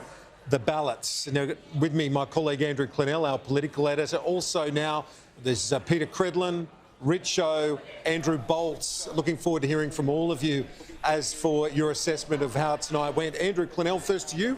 What's your take? Well, I'm going to wait for the audience vote because I think it was pretty much a draw, no killer blow. Both turnbacks was a bit of a blow, though. I'll get to that in a minute. I'll play that in a second. But I felt Anthony Albanese didn't fall over. We thought after his unemployment rate gaffe he might. So that's a bonus for him. He seems to have, though, a plan for a plan. You know, there's not those big sort of policies when you're trying to get into government to point to how the country will change. And I think that will go over the head of a lot of people. I was surprised to hear him talk about the Federal Integrity Commission up front. I thought that was kind of a Teal independence seat issue. Yeah. And yet we had a couple of audience questions about That's right, it. yeah. We've had, so really interesting to see that people either are in favour of a federal ICAC or want federal politics cleaned up a bit. But Scott Morrison was quite clever here on the boat turnbacks. He asked Albanese a question, he took that licence, and he said, well, when you were Deputy PM, you weren't in favour of them. You might have done the offshore program, but not the turnbacks. Have a listen. Why didn't you support turnbacks then? You weren't proposing then. No, you were not proposing. I'm sorry, You were it not was our policy. You were not Turnbacks proposing. were our policy before the You were not- 2013 election. I was the Shadow Immigration Minister. I designed the policy. But why is it, Scott, that you're always looking for a division, not looking for No, an I'm just agreement? looking for the Not accuracy looking and the for- truth. Well, the truth is we support boat turnbacks. But and you we'll do didn't it. when you were Deputy Prime Minister and the boats were coming at 30 and we'll 40 do a it. week. And we'll do it. What we did was we established offshore processing. But there were a couple of, I thought, awkward moments for Scott Morrison. One is the parent of the child with autism. He said, I've been blessed with my two children. The parent who has an autistic child's been blessed too. I think that will be criticised by some people. He didn't mean any harm by that, Scott Morrison. I'm not suggesting that. The other was what I thought was a slight overreach on the China front. Obviously, he's happy to make this kind of overreach, Scott Morrison, but he says here, and we'll listen to this, he says Labor is on China's side. When all Labor has been doing, all Albanese's been doing is saying he should have sent the Foreign Minister to the Solomons to stop the agreement between the Solomon Islands and China. And Anthony Albanese here calls it an outrageous slur.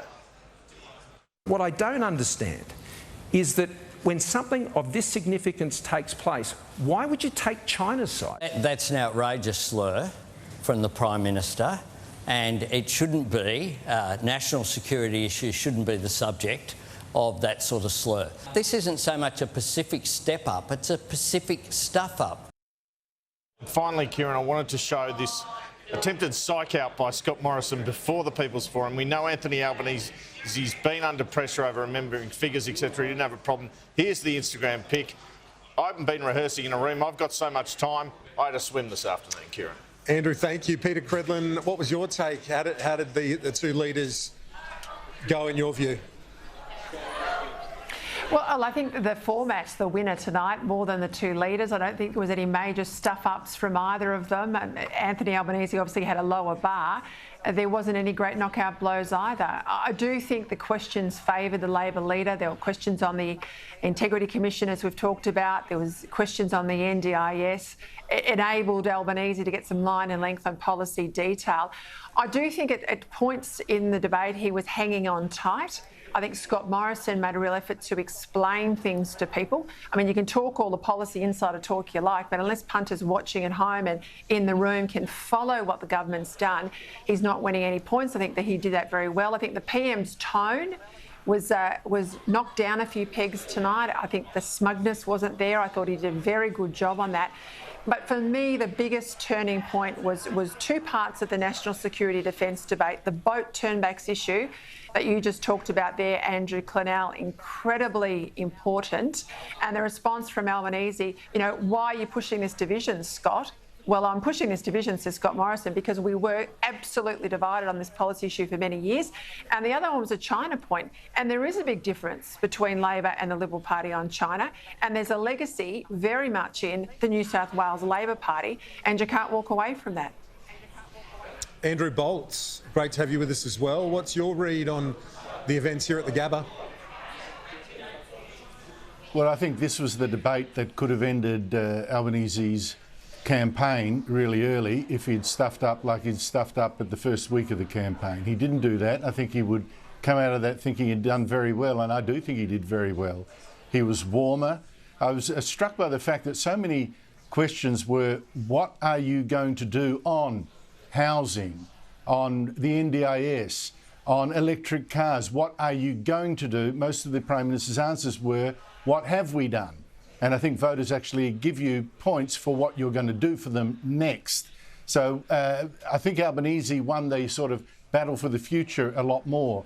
The Prime Minister, yes, was very on top of his facts. He couldn't help tell us all sorts of facts, including how many pages there were in the legislation for his Integrity Commission. I mean, it's just a blizzard of facts. But I think a lot of that might have gone straight over people's head, but leaving them perhaps with the idea that he's in command you might not like him, but he's in command.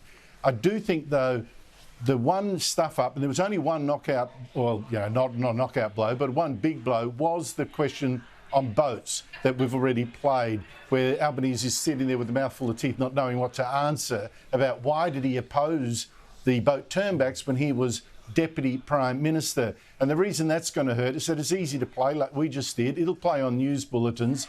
It's the grab from an otherwise a debate where not many people would have got many talking points out of it. So it's going to hurt him that way. But I think Albanese probably, look, I'd give it 50-50, but given how it's going to play in their respective campaigns, I take this as a win for Albanese. He'd come out of there thinking, I did well, because he looked warm, he was talking about the future, and he looked on top of his brief. We've got Graham Richardson with us. Richo, you've seen many debates, many people's forums. How did you rate that and the performance of the leaders? Well, there were no knockout blows. I don't think anyone hit the canvas.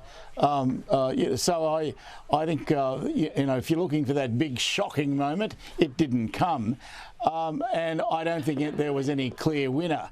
But that in itself is a triumph for Albanese, because I think a lot of people expected him to get beaten.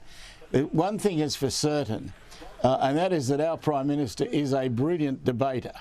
Now, being a debater is not the only thing you need, the only quality that you need to be a great Prime Minister, but it sure as hell helps. And so to be able to come out even with someone like Morrison, I think is pretty good for Albo. So I'd say Albo at least held his own, and I didn't expect him to. Peter Credlin, the two leaders did use the techniques that we've come to know in the people's forums by trying to embrace the questioner by using their names, listening, asking for a bit more detail. Was that human side done effectively in your view? I think it was. I think it's well practiced. We know Albanese spent, days and days preparing for this, as he should, particularly after the events of last week. I think the Prime Minister being out on the hustings, that point about batteries, the bloke says, why don't we make batteries here? Albanese talks about making batteries here. Then Morrison says, well, actually, I've turned to sod at a place in Newcastle that is making batteries. So the fact that he's out on the ground, in the nature of a Prime Minister's job, getting out about and visiting, he was able to have all of those personal examples.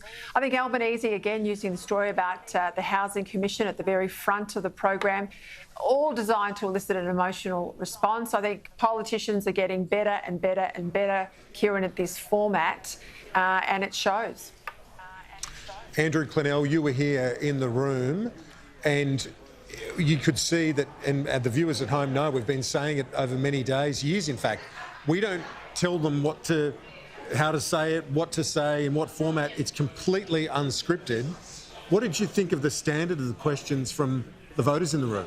Well, I thought they were over a wide stream of areas. I was surprised there was so much on integrity. Housing affordability is always a good one.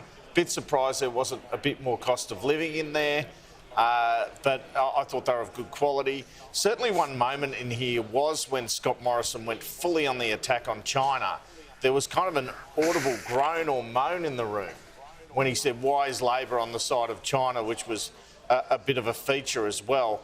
Always hard, Kieran, for governments in these situations, the leader who's been in charge, because he's got his whole record in government that you can hit him with.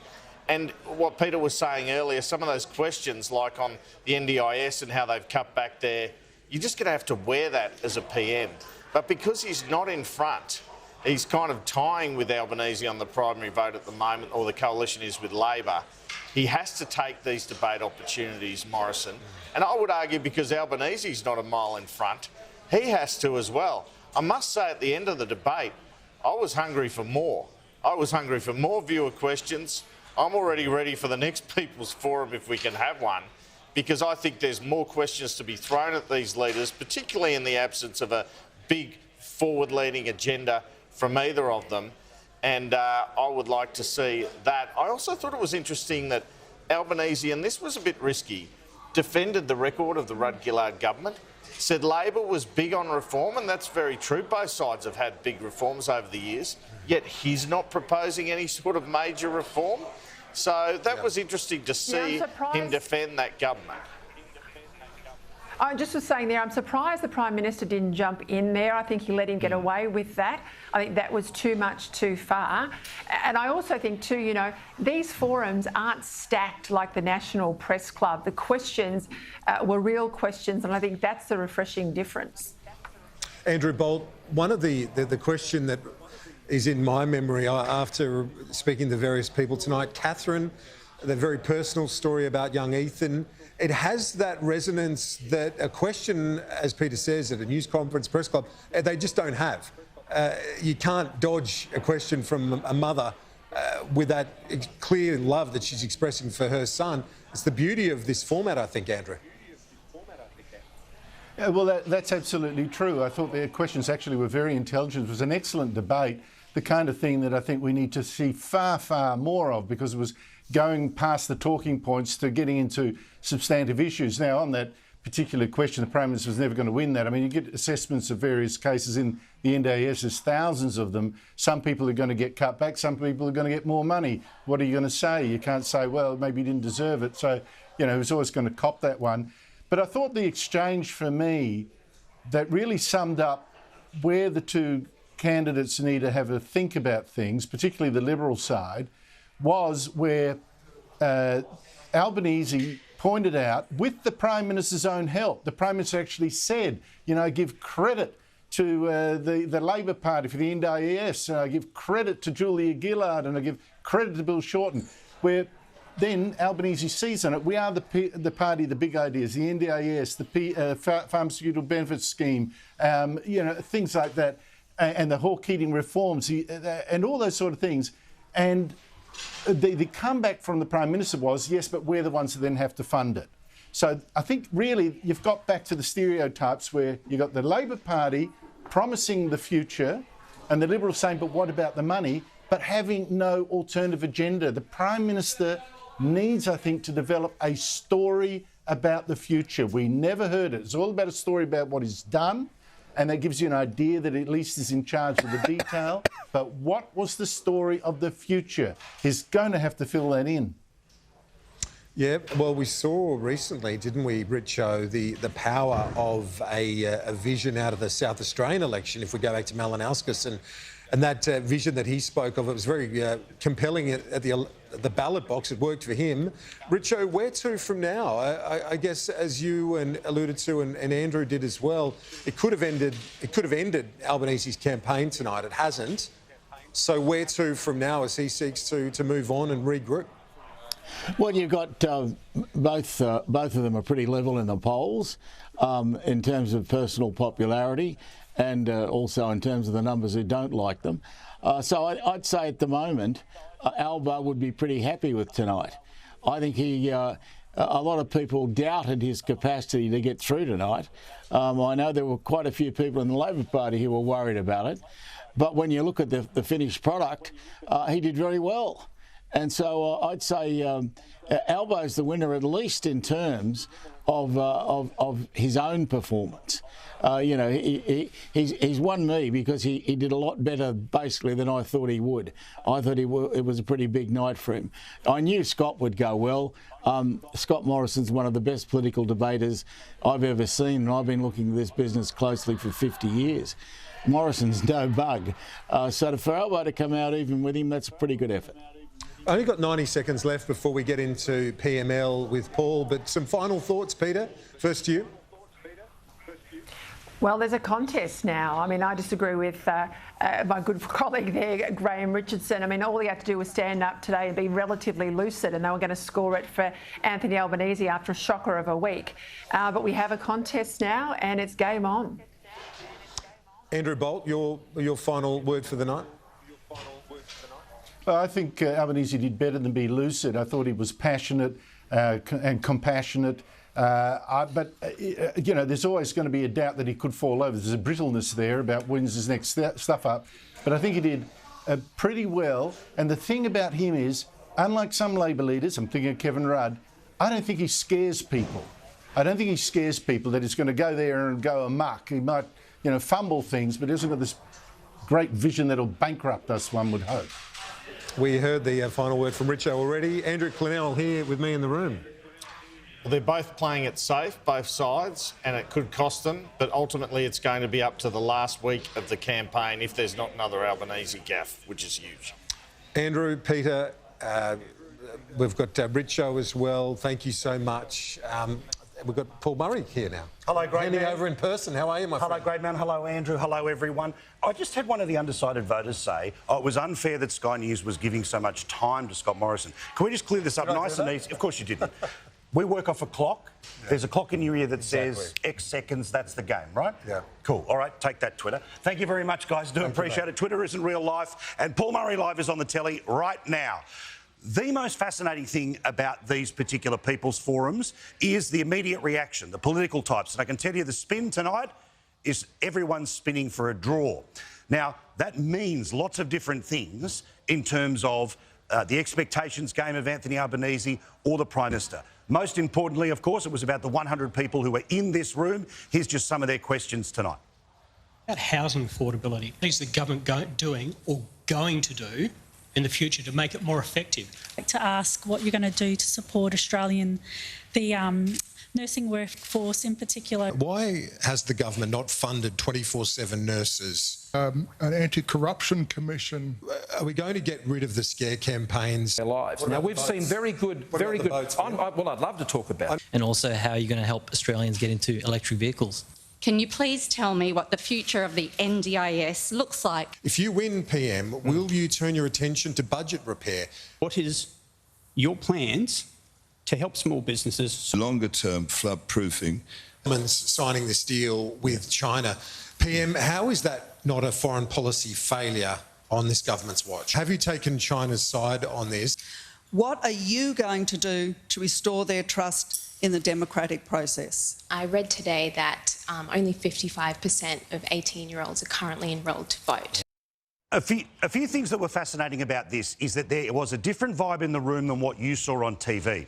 Now, what you saw on TV, the audience here didn't see, which was that, as you know, the Prime Minister was standing still, stagnant, which meant the cameras weren't chasing him around the room. Albo was moving from his side of the room to the middle of the room. It's a debate tactic, which is pretty obviously about trying to alpha male these things, but it meant that the TV cameras kept following him. So in terms of the people watching it and the body language stuff, I'll leave all that for the Daily Mail. But it was an interesting idea here about the tactic, which was Anthony Albanese needs to win this room. Now, the expectations are that an opposition leader always does well in the People's Forum. The best part about a People's Forum is how random the questions can be. But put simply, it is always easier for an opposition leader to list a series of problems or to over-empathise with whatever the question is that you get. So the expectation game here is that Albanese would win and win pretty easily.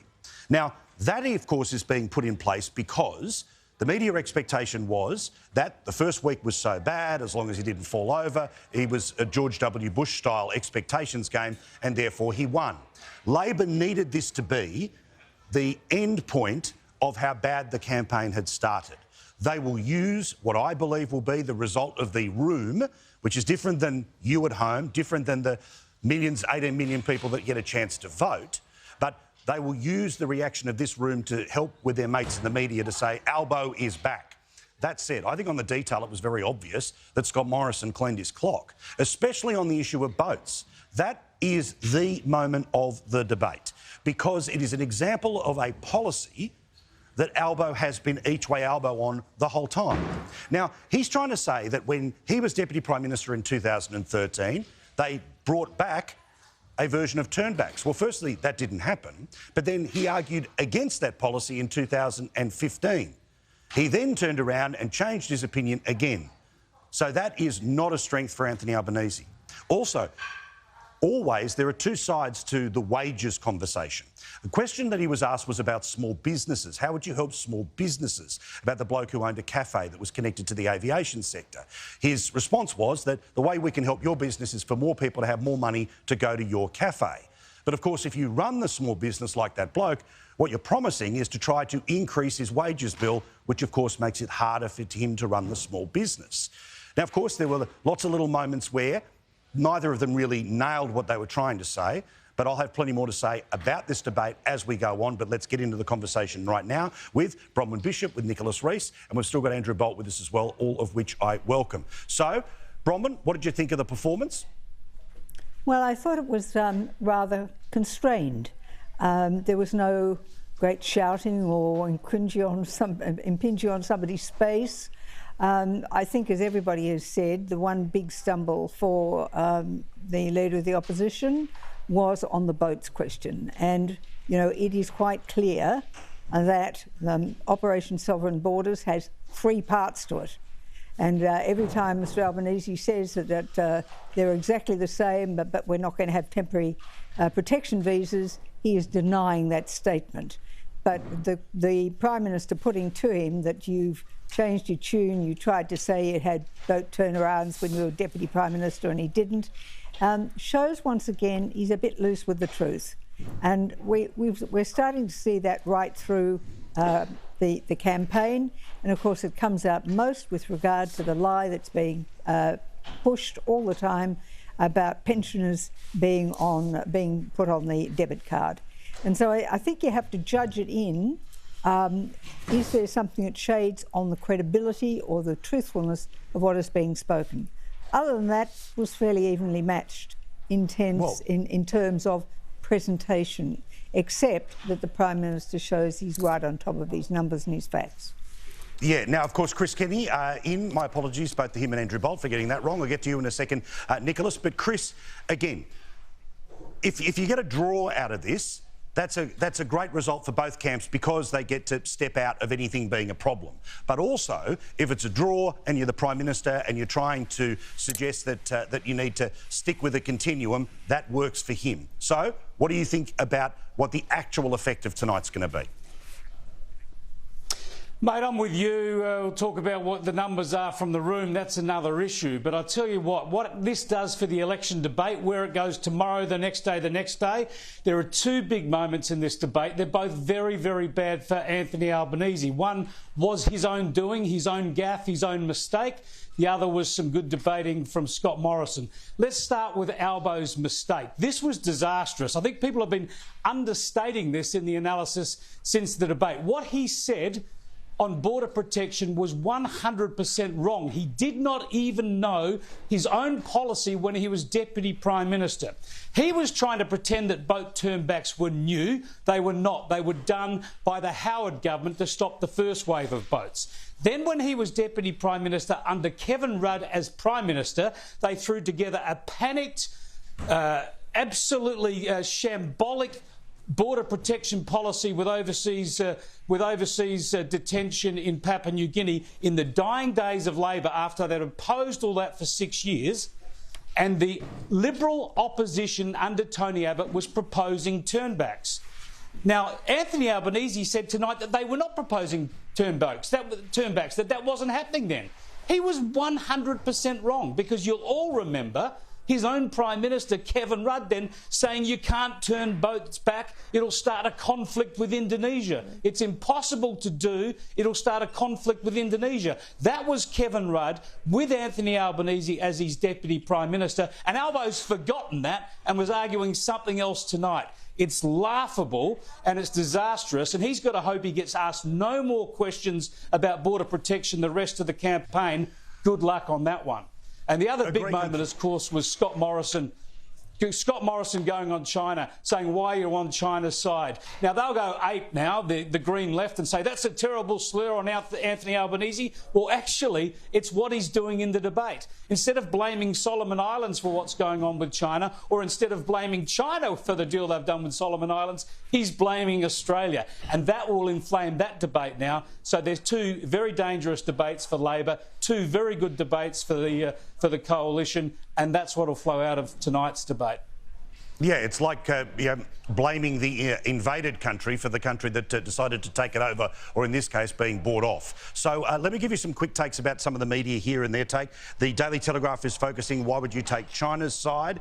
The Sydney Morning Herald says, major foreign policy stuff-up. Albanese takes aim at Morrison over China, Solomon Islands. The ABC focuses on that the questions were about housing affordability and aged care. And The Guardian says that while Morrison focused on an economic plan, Albanese lambasts a Pacific stuff-up. That's some of the early tastes. So, Nicholas, why did Anthony Albanese win by 750 out of 100? Look, I thought they both did pretty well, actually, Paul. I thought Anthony Albanese had some much-needed passion in his speaking points there tonight, and I thought that Scott Morrison showed us once again why he's very good in forums like that and is a very, very good political debater. Overall, I think it was probably a draw, and I think overall that means probably Albanese was the winner. I mean, he did have a pretty wobbly start to the campaign, and so in the terms of momentum in the campaign and the psychological stakes of this campaign, Albanese did perform well tonight. He showed that he could match it with Morrison in a format like that, and so I think the Labor side of politics will be taking a lot of heart from that. In terms of highlights of the campaign, I thought I was actually a bit surprised at how well Albanese talking about a federal ICAC seemed to go down with that audience. You know, it's not just a sort of teal Liberals or inner city issue. It did seem to resonate in that room, and I do think Albanese did well when he took umbrance with the slur about China and making the point about the Morrison government's handling of the Solomon Islands. And, you know, he said it's not the Pacific step up, it's the Pacific stuff up. On Morrison's part, I thought the highlight for him was on the issue of boats, and when he talked about being the architect of that border security policy. He's on very strong ground when he's on that topic. Overall, I thought they both missed the mark when they were talking to that lady who had the disabled child. I mean, that was clearly a point where they needed to engage with that woman in a very personal issue that she faces. Instead, I felt like they both went through the shopping list of all the things they've done in government or previous governments of their party stripe had, and you know that was really missing the moment for a genuine, real-world response to a real issue. Overall, I'll just finish on this note by saying I do think, as Andrew Bolt said, Scott Morrison needs to have a story about the future, and I don't hear that in what he's saying at the moment. Doesn't he talk about a stronger economy? That's fairly obvious about what his forward lean is, but anyway.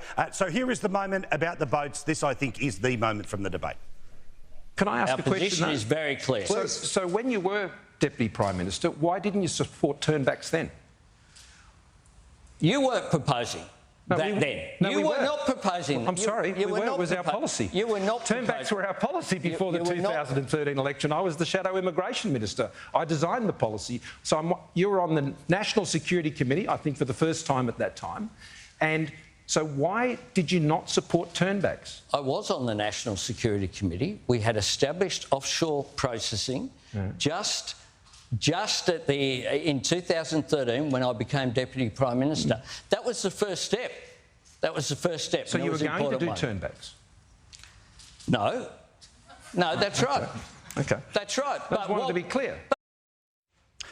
Now, Chris, again, in these little moments, everything can be read into it, about body language, about what you say, about what you don't say. But when you get a room of people laughing at the absurdity of the argument that you are making, you lose the room. Now, again, I think that the result of the room, look at the questions, was pretty obviously always fertile territory for an opposition leader. But let's open it up to just an open forum debate here rather than everyone gets a turn. Chris, I agree with you. I think that it is a fundamental issue of national security, but also it's about humanity. We made a mistake in 2007 when we thought the problem was fixed and we could do it differently. He says he believes in Operation Sovereign Borders, but he only believes in the name of it, because the actual policy has 3 trenches to it, and he doesn't believe in it. And he's argued against himself on the second of 3 things being turnbacks. Look, he still has no idea about this issue. He doesn't understand his own policy. He doesn't understand what his old policy was when he was in government, and he doesn't understand what the government's policy is that's fixed it. Look, I agree with you. There's not a person in this country, from a Green voter to a United Australia Party voter or anyone in between, who wants to see this disaster repeated. No one wants to see people in detention centres, boats sinking at sea, hundreds of people dying. No one wants to see that. They want secure borders. And if you like immigration, you want immigration to be orderly, and you can have a big refugee intake, all of that. But no one wants this disaster again. And Anthony Albanese showed there tonight, and even after I was saying all last week, he showed he's got no idea about this issue and no idea about his own policies. He showed again tonight, unbelievably, a week later, he still has no idea. He was trying to tell Scott Morrison that he was not proposing boat turnbacks in 2013 when Anthony Albanese and Kevin Rudd were saying that you can't do this because it'll start a conflict with Indonesia. It's absolutely wrong. He's got no idea, and this is deeply worrying for Australian voters, because he won't have temporary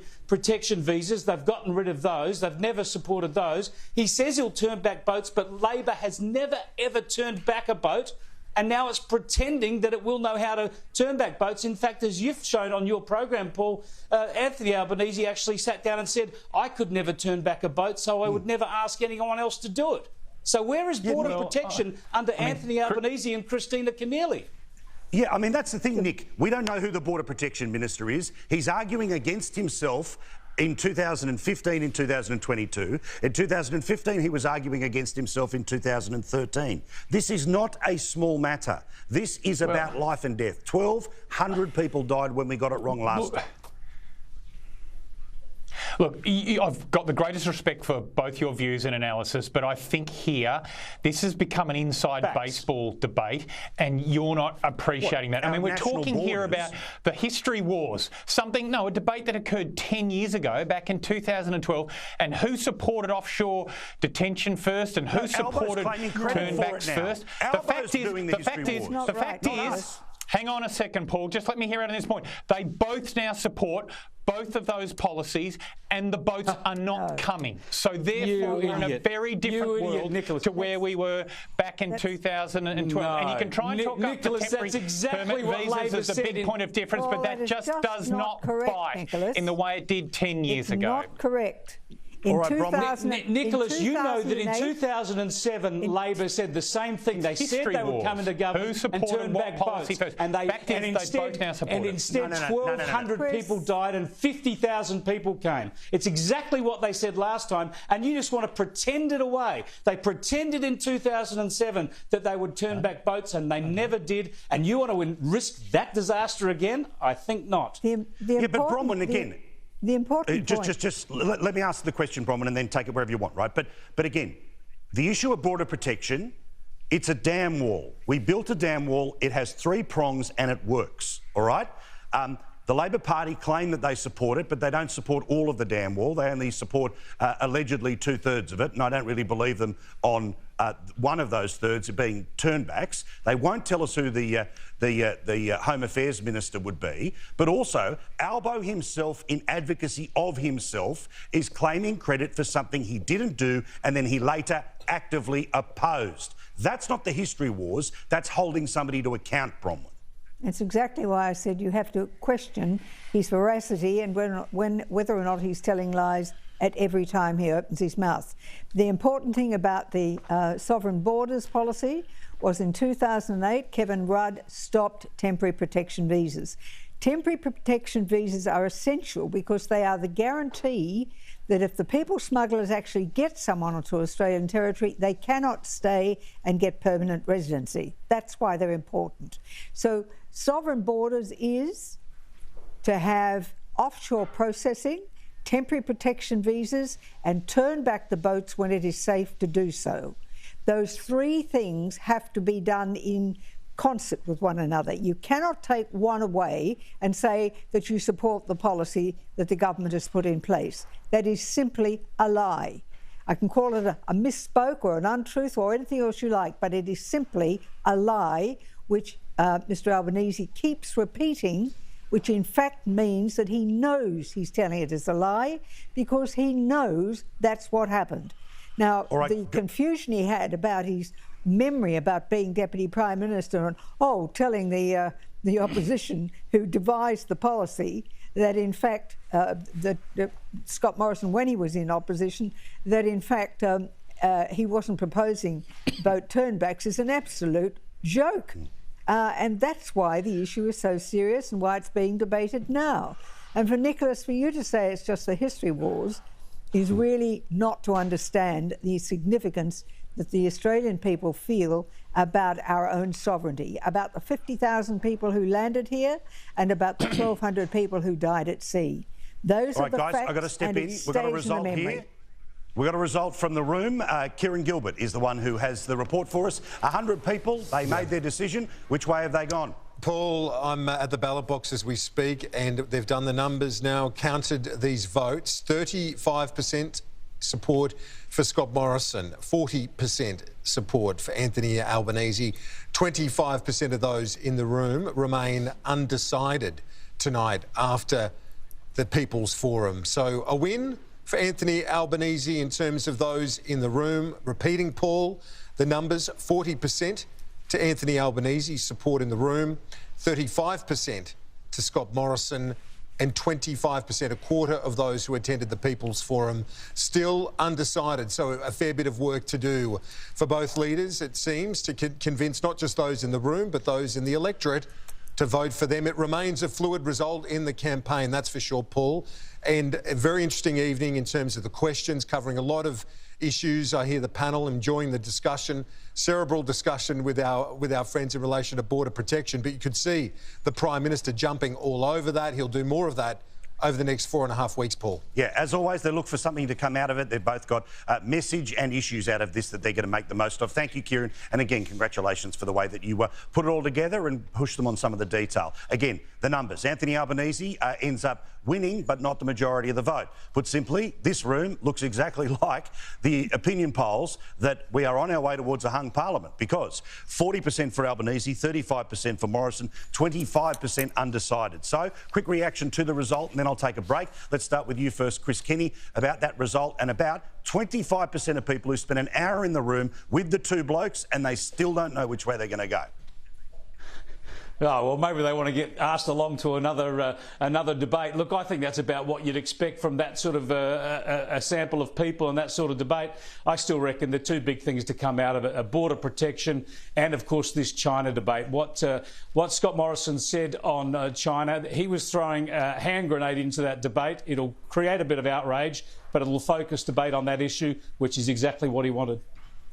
Albo finishes in front of Morrison but doesn't get over 50%. How do you spin that as a win, Nicholas, when 25% of people, ultimately, they could be looking at any other option that's on the ballot paper, and those preferences, they could take forever to get back to either of them. Yet again, more indication about that hung parliament we're running towards. Well, as I said at the outset, I wouldn't have been surprised if Kieran had told us that the result was a draw. As it was, Albo won by 5%, and that'll be the headline tomorrow, won't it? The media will be reporting that the 100 undecided voters, a greater share of them thought that Albanese won over Scott Morrison. Look, you could also say, if I was being a real cynic, that it is often easier for opposition leaders to do better in those sort of forums, but a win's a win and Albo will take it. All right, so Bronwyn, your thoughts about this? Is it a win, or are we? Is it a wider sign of the greater problem here that both of them haven't made the case to get to 76 seats yet? If you don't get 50% plus one, you don't win. So there is no winner. I'm not surprised that at the 35-40 split, but I am very interested in the 25% who are just not decided, because it says a pox upon both your houses at this stage. But in reality, Mr Albanese really needed to do better, I think, to be able to claim a win. if anyone got their school results and said, oh, I got 40% and that's a big plus and I just passed, isn't it wonderful, Mum and Dad? I think Mum and Dad would say, oh, no, not very good, son, you didn't do well. Correct. Good on you guys. Thank you very much. We're going to keep the conversation going with Michael Kroger and Stephen Conroy in a moment. Quick break. Back with more. The headline that 100 people walked in undecided. 40% of them have gone the way of Anthony Albanese, 35% for the Prime Minister, and worryingly for both, a quarter still don't know. More in a sec.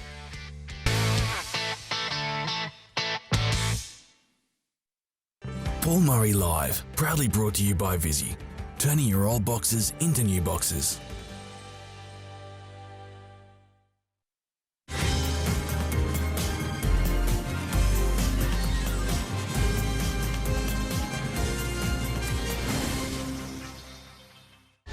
I've got a brand new show coming to Sky News Australia. Everyone's got something to say about Piers Morgan.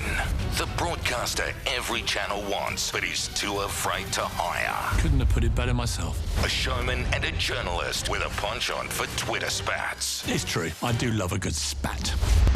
Piers Morgan Uncensored starts Tuesday. Freedom of speech is a hill that I am prepared to die on. Only on Sky News Australia.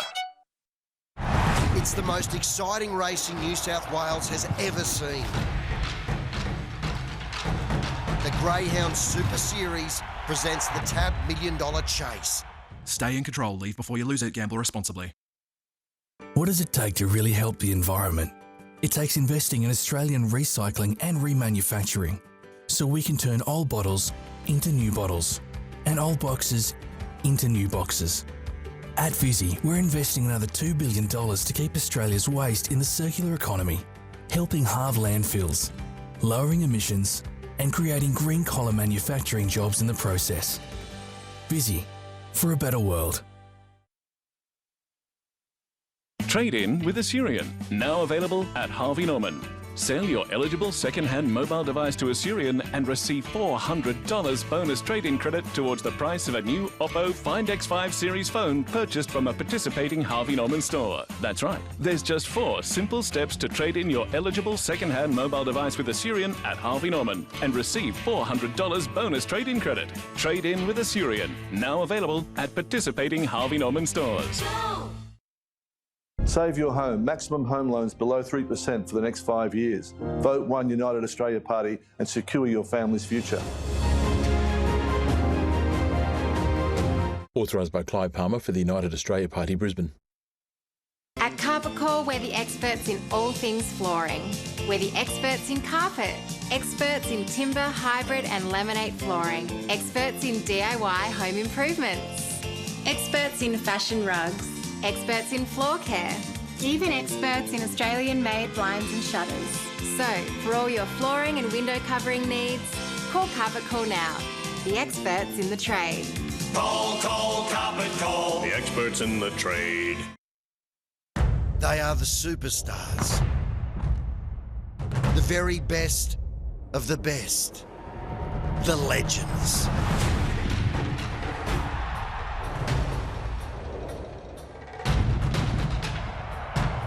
In the most exciting racing New South Wales has ever seen. The Greyhound Super Series presents the TAB $1 Million Chase. Stay in control. Leave before you lose it. Gamble responsibly.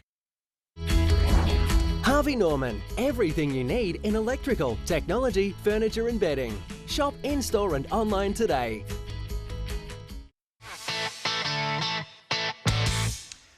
Thank you so much for watching wherever you happen to be. Anthony Albanese gets 40% of the vote of 100 undecided people here at the Courier-Mail Sky News People's Forum, which is here at the Gabba in Brisbane. Scott Morrison got 35%, 25% were undecided. A poll that was also running, by the way, on the Courier-Mail's website tonight, asking who they thought won. Well, about a couple of thousand votes, and the suggestion there was that Scott Morrison was winning some 83 to 17%. I'd imagine the exact opposite on the Guardian website. Let's get into the conversation right now with with Michael Kroger and with Stephen Conroy. Now, boys, before we get into the who won, who lost, where's the message, all the rest of it, let's deal with the China situation. The Solomon's line, again, is it a Rorschach test where whatever your beliefs were going into it helps you decide who the winner of this moment is? But about grabs that get played on breakfast TV, conflict always ends up being a grab that exists tomorrow morning. And I want you to both tell me what people will think when they see this. This has happened because China is seeking to interfere in the Pacific. It's odd that the Labor Party, rather than acknowledging what is happening here, they wouldn't say, no, it isn't because China is coming into interfering in our region. Somehow, it's Australia's fault. Now, when it comes to the issues of standing up to China, well, they've criticised me as well as being too strong. I was the one who went and spoke to all the other developed nations of the world and said, these are the 14 points that the Chinese government has been seeking to coerce Australia.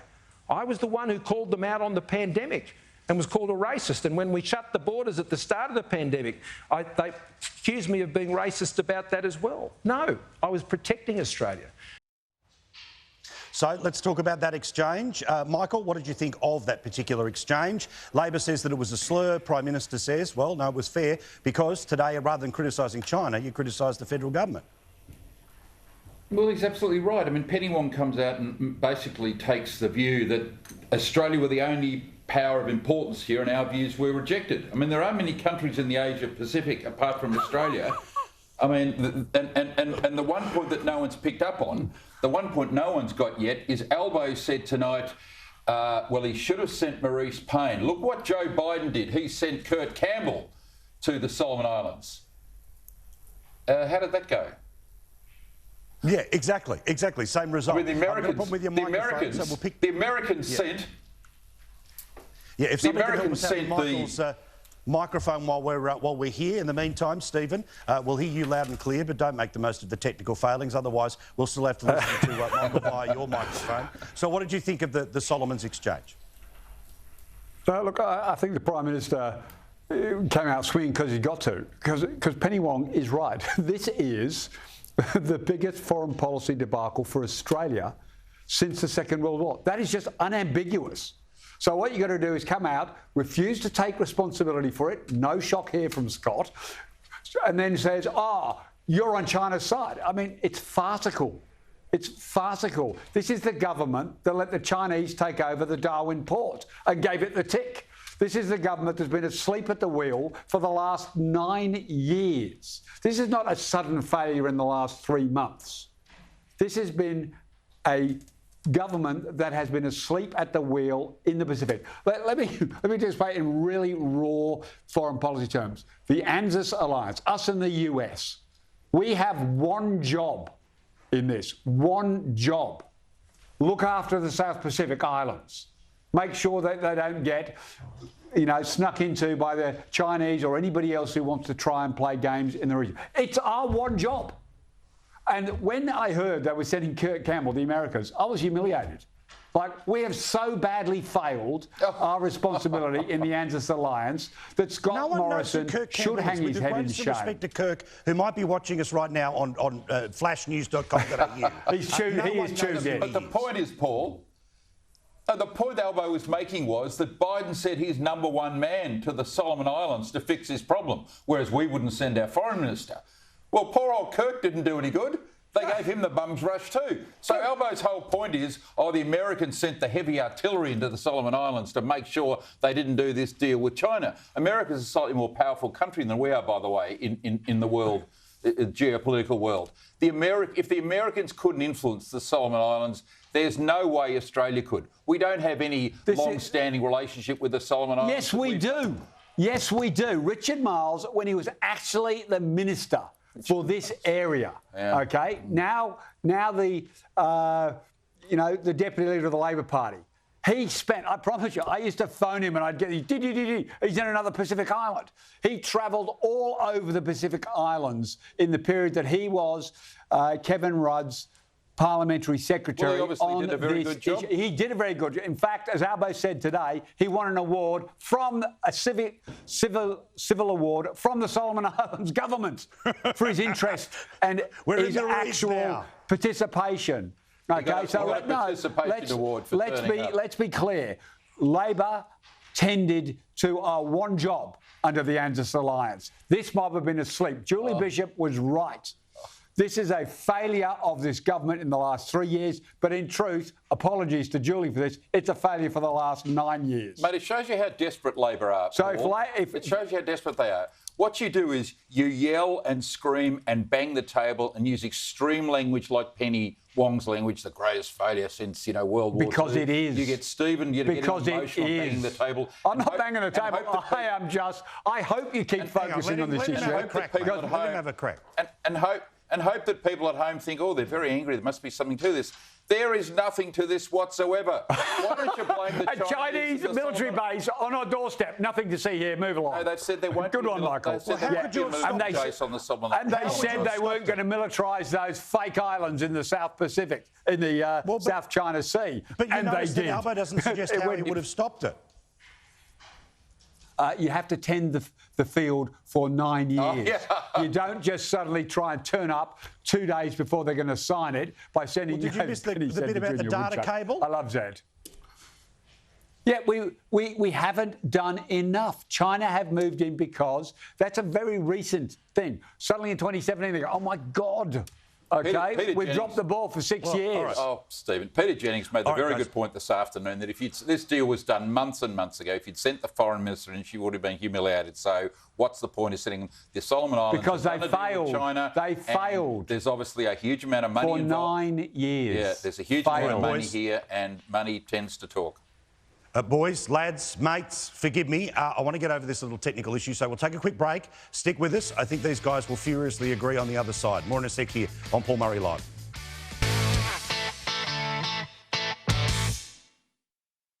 Paul Murray Live, proudly brought to you by Visi, turning your old bottles into new bottles.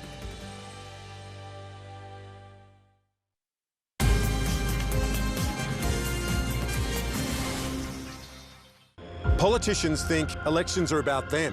The truth is, elections are about you. As we count down to May 21... This election is incredibly important. There is so much at stake. We'll cover every moment right here on Sky News. An Australia that has a better future.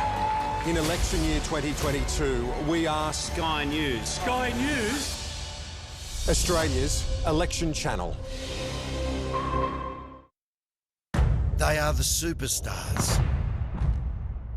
The very best of the best. The legends.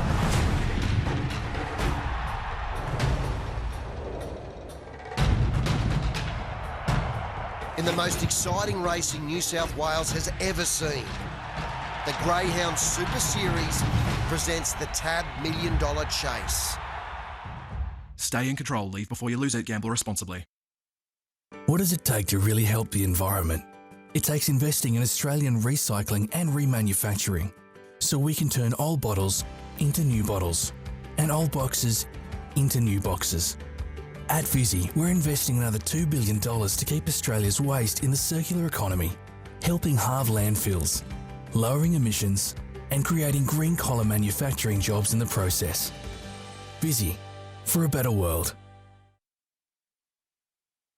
Blokes, beards, flanos. Smells like a typical average punter. It's time to become proper punters. What is a proper punter? A proper punter knows their studs from the duds and never DMs a player because they failed your multi. We're classier than that. We can set multis while multitasking. Become a proper punter with CrossBet. Stay in control. Leave before you lose it. Gamble responsibly.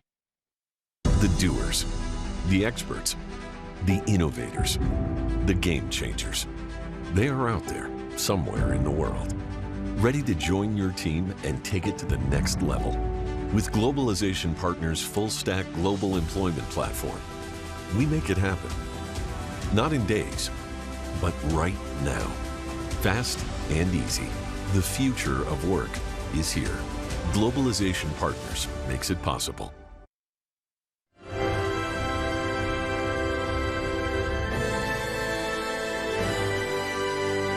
Mate chafing a thing of the past. Stop having a Barry Crocker with your underwear. Buy step one. It's the most exciting racing New South Wales has ever seen. The Greyhound Super Series presents the TAB $1 Million Chase. Stay in control. Leave before you lose it. Gamble responsibly. Foxtel Movies is bringing you every Harry Potter and Fantastic Beasts. Watch the complete Wizarding World franchise on Movies Hits or watch on demand. All right, everything's fixed now. We're back with Michael Kroger, with Stephen Conroy. Got plenty more to go in the show. Rita panning up in a few minutes' time. So, lads, just quickly about the debate. I'll both give you about 30 seconds each to tell me what the highlight for your bloke was. Stephen, what do you think was the moment when Albo just sealed the election before our very eyes? No, look, firstly, I think both of them gave a really good performance. I thought, a marginal win to Albo was probably a fair result from the studio audience, but frankly, I thought Morrison was a much better performer than 3 years ago, and I thought Albo, given the difficulties of last week, actually came out punching. I thought on the Integrity Commission he was really strong, and I thought that he carried himself really well. So I actually give points to both of them for a strong performance, and I can see why it was such a close vote in that people's vote. Well, again, a draw means everyone's a winner. Everyone gets a message out of all of this, and no one breaking 50% again means we are kind of where we were at the start of the day. Michael, why is this the moment that Scott Morrison cleaned the clock of Albo, game over, finish, put him away? No, he didn't, but I thought I didn't think the debate was close, to be honest. I thought Morrison was word perfect. He's a very good debater, as Richo said. He's one of the best you've ever seen in Australian politics. He knows facts, he knows figures, he's got detail on housing policy, what they've done. He's got details on assistance to small business, what they've done. Albo, on the other hand, the greatest thing for Albo was that he wasn't knocked out. So he gets a sort of sympathy participation award that because expectations are low, as I said to you on Sunday night, people go, oh, he wasn't so bad. He was quite good. I mean, what Albo did very skillfully, as all insiders watching this know, is Albo used the classic tactic of the opposition leader. We need to do something about real wages. We need to do something about housing affordability. We need to do something about everything. What's he going to do? Not much, because he doesn't have all that many ideas. Labor are running, as we know, a very small target strategy, but he can pad out a good hour of debate by looking extremely concerned about, real wages not having lifted, et cetera, et cetera, et cetera. He got away with it, and that's why opposition leaders tend to do well, because people think, we should do something about those things, not really understanding the fact that he didn't have any meat on the bones at all. All right, lads, let's get nerdy. Almost at the end of the second week, and the numbers suggest that we're heading towards a hung parliament. But there was an essential poll today that, surprise, media wasn't all that interested in, because it's actually a pretty good story for the Liberal Party. Labor has its positives in there too. But if you have a look at the primary vote, according to Essential, the Liberal Party's at 37. Remember, 38 is when you can start to get confident about a win. The Labor Party at 35. The collective other of the minor parties, including Independence, One Nation, United Australia, and Don't Know, is there at 7, Greens at 9%. But most interestingly, let's look at the battle here. Remember, the Liberal Party has to, if it has a 4 in front of it, they're going to win the election. If it's 39, it's damn close. 38, that's line ball. But have a look here at state by state. State by state, the Liberal Party vote is apparently at 41%, meaning seats like Gilmore, Macquarie, they start to come into play, which means, of course, you can start to get some sandbanking against potential losses like the fake independents. In Victoria, the Liberal Party is at 38, the Labor Party at 32, which is a stronger performance than some people would have you thinking about what's happening. Does that make things more competitive? We'll get to that fight in a second. Now, Queensland is a huge problem for the LNP right now because, according to this, their primary vote's 30%. It's below the Liberal Party, and as we saw last night with the Mavericks debate, the reason that is not the high 30s is because of that massive number of people with the buffet of options that they have. 38-39 is the fight in South Australia and 41-38 in Western Australia. So, lads, let's get into the numbers. Of those numbers, which one scares you the most or gives you the biggest smile? Stephen? Well, I think if you look at we've had 3 polls out, significant polls out in the last couple of days. News poll yesterday and the Resolve poll, I think, on Monday. And if you do an average of those, you've got Labor and Liberal pretty much on about the same primary vote. I again say to all your viewers, pay no attention to the 2PP forecasts. Yeah, it's rubbish now. They are not relevant. Yeah, in this climate, because of the regional disparities, because of the voice candidates, and as well as all those mavericks you've talked about, the primary vote is where it's at. And you are right. The Liberals need to have a 4 in front, preferably a 41. Labor need to be probably on about 37. But neither of them are going to be able to do that at the moment. And so I've thought this for the last couple of weeks, that at the moment, if the election was held this coming weekend, it would be a hung parliament. And it'd be a hung parliament, I suspect, with Labor narrowly by maybe only 1 or 2 seats ahead of the Liberals, but neither would form a majority government at this stage. Well, and I think that is going to be much the focus of the next 2 weeks of the campaigns. We've gone through the sort of the knuckles-on stage where you're trying to bloody up either side. Now it's going to be about, geez, whichever way this falls, please make sure it's a government. And then obviously the momentum feeds through in the last couple of weeks. Michael, in those numbers, New South Wales at 41, Queensland at 30. It's a very mixed picture because, again, if you're somebody wanting to see the government return, you know they're going to lose seats somewhere, so they need to win seats somewhere else. On this picture, they can do that in New South Wales. They might be able to do it in Victoria, but then it's a crapshoot here in Queensland. No, I don't think that poll is right at all. So what do I read into it? I don't know whether you can put up the first slide again, which is the summary votes of the national preference national votes. number. Yeah, the national vote. If you can put that up again. 37, I don't 35, accept the 11, Liberal 9. National Party. Yeah, whack it up there, Katie, if you can. What's that? Yeah, Katie, I don't think the Liberal National Party vote is 30 in Queensland. I think it's much higher than that. I don't think there's a 1 point difference in South Australia. Pick the problem with that poll there. Pick the problem with the poll. It only adds up to 90. Doesn't add up to 100? On my maths.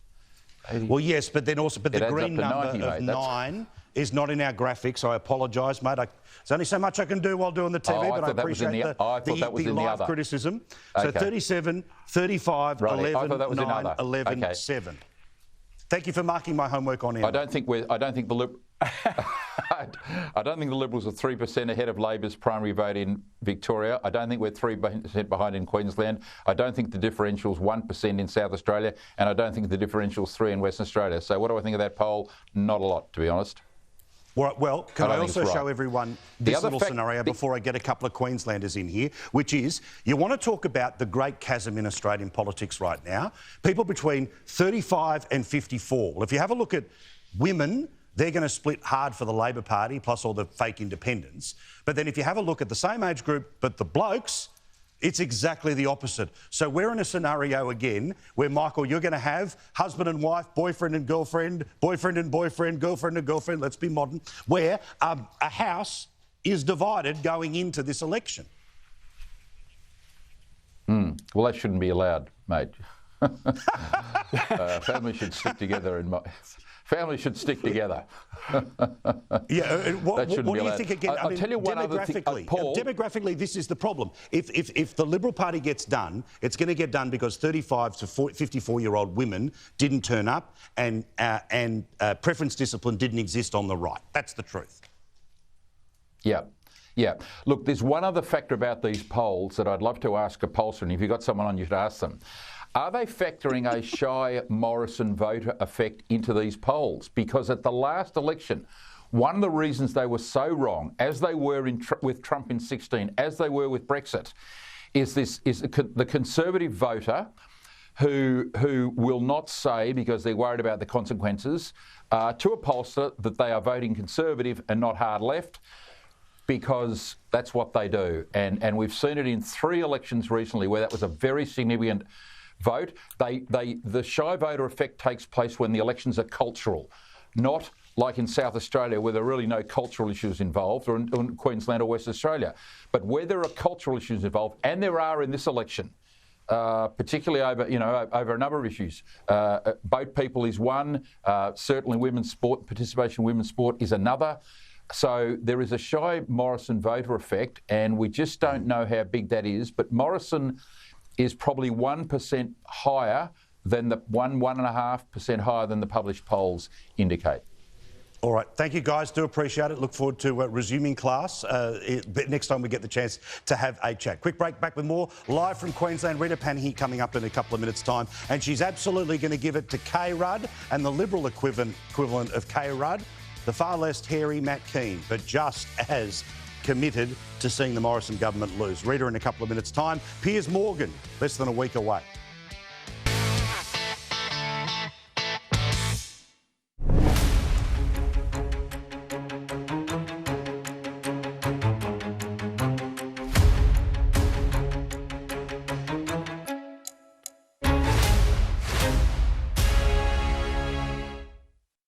The doers, the experts, the innovators, the game changers.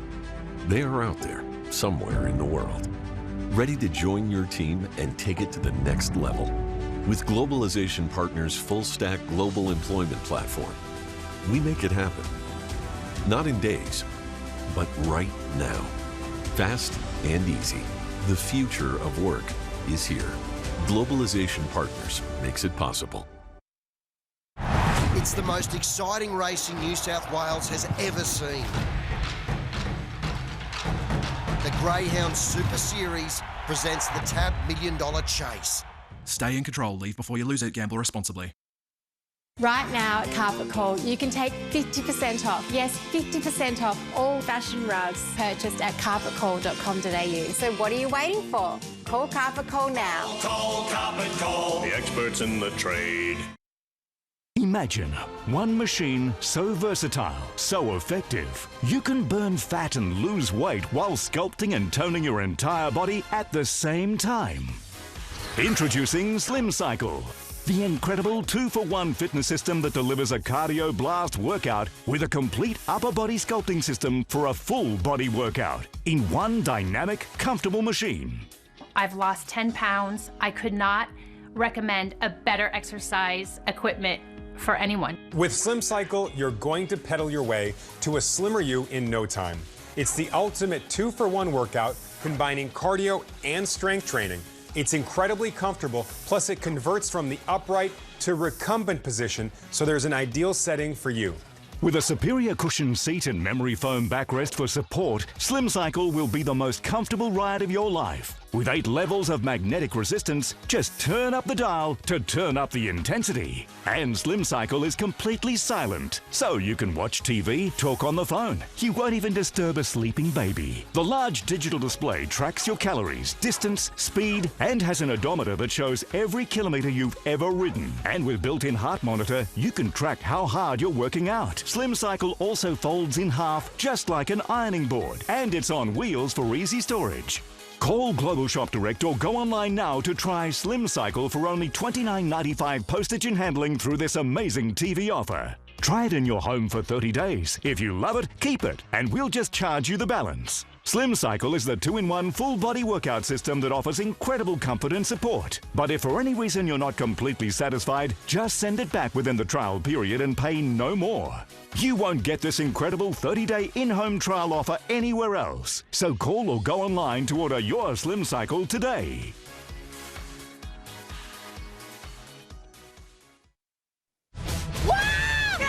My grandfather was a Ghostbuster. There hasn't been a ghost sighting in 30 years. Ha! Go, go, go! Rent it now on Foxtel Store. Welcome back to the Gabba, where the People's Forum has gone Anthony Albanese's way, but he didn't get a majority of the room. So you can view that as you will. Everyone takes something out of these things. We'll see what the media reaction is, but I'd imagine it will be just as you expect it to be. Now, of course, always at the start of the show, we enjoy being able to revel in the greatest hits of Anthony Albanese, Each Way Albo, particularly by his own hand. Well, here's DJ Albo. Hey, buddy. Now, play that one where you were an economic advisor to Bob Hawke. Became an economic policy advisor to the Hawke government. What about how you're going to take more questions in ScoMo, but then you ran away? Thanks very much. Why are you taking all the questions? Get the chuppa chumps ready because it's time to talk tax. I know that you're answering the question. It's pretty. Yes, I am. Is it a yes or a no? I am absolutely. Will you be increasing taxes? We will be announcing our measure on multinational tax evasion. Mean Girls. There a cultural problem with senior women within the ALP? No. Put your hands up in the air. He's talking boats, boats, boats. Do you remain committed to Operation Sovereign Borders, and if so, do you support the retention of temporary protection visas? Yes, we don't support temporary protection visas. Time to square off with a partner to talk unemployment. What's the national unemployment rate? National unemployment rate at the moment is, I think it's 5.4. Sorry. I'm not sure what it is. And bring it home by ripping off a fake American president. Australia, we have serious challenges to solve, and we need serious people to solve them. We have serious problems to solve, and we need serious people to solve them. Ladies and gentlemen, big round of applause for DJ Albo.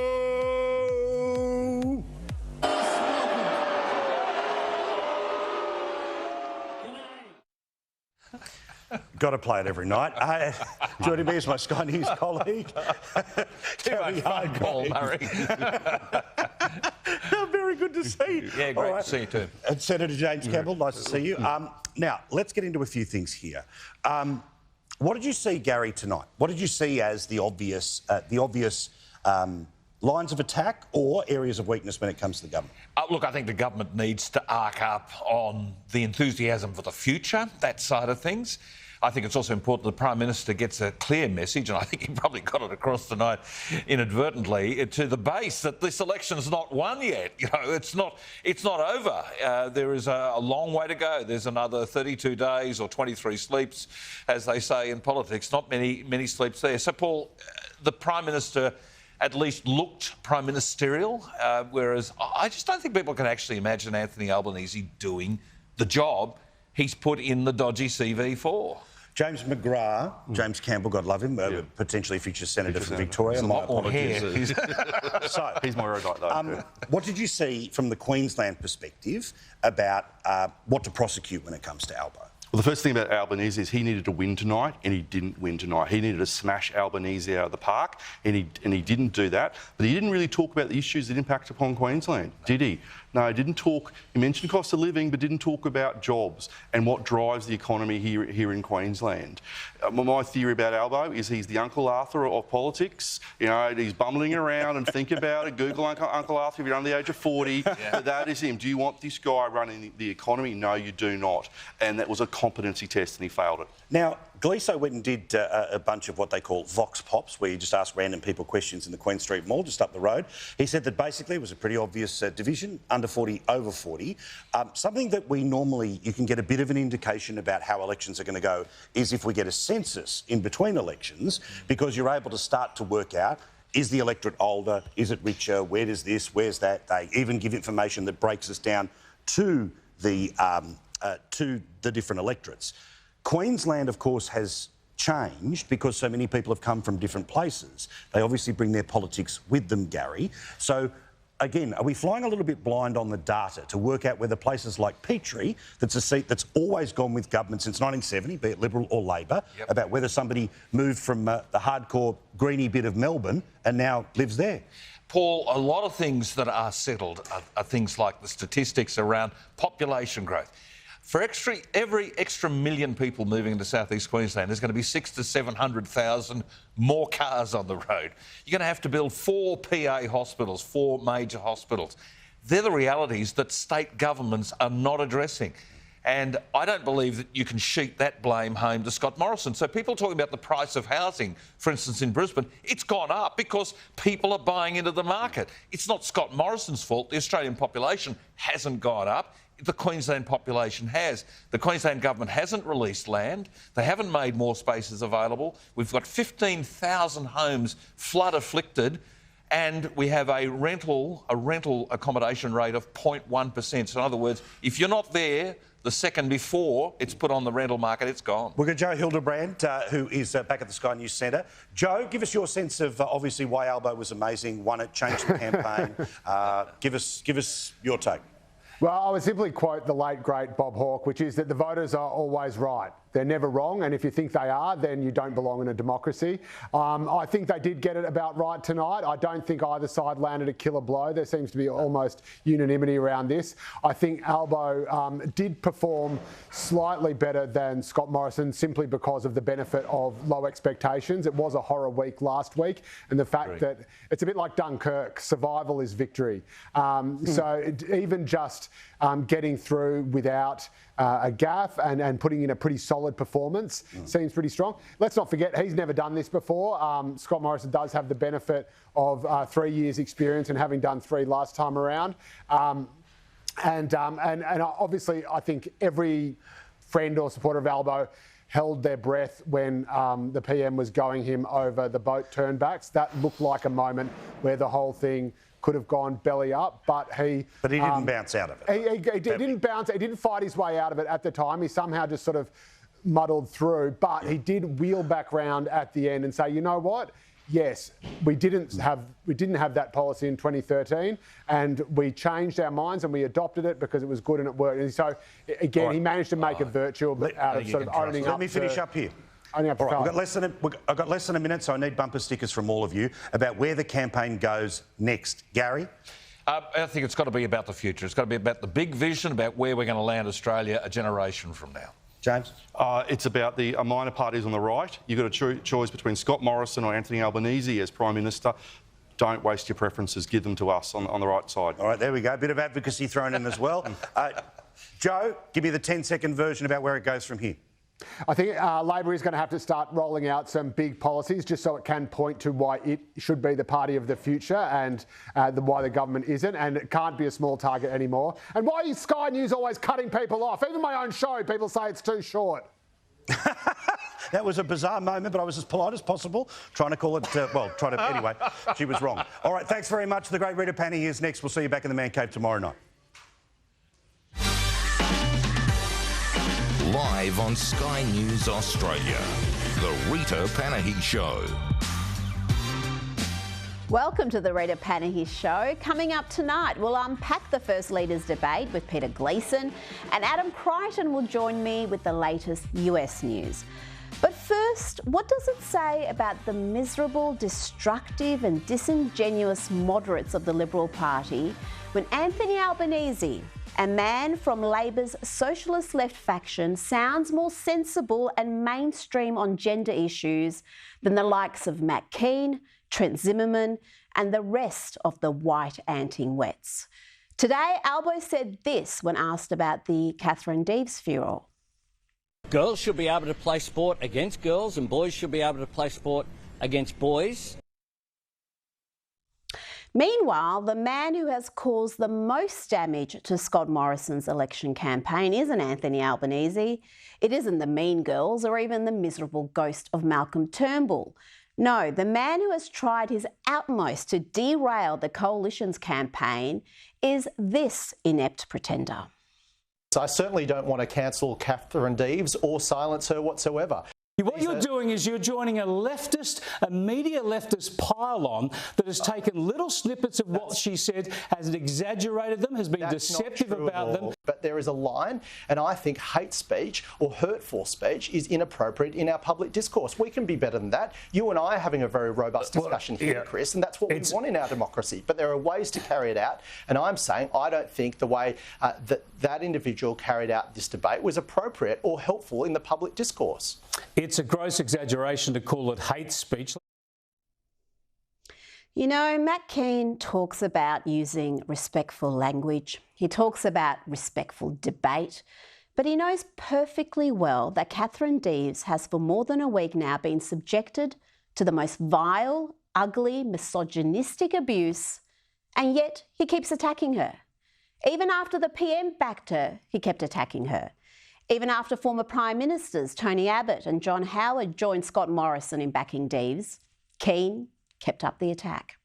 Even after his own leader, Premier Dominic Perrottet, backed Deves, Keane was back on radio, making a fool of himself and the Liberals, who've allowed this imposter to have so much power within the party.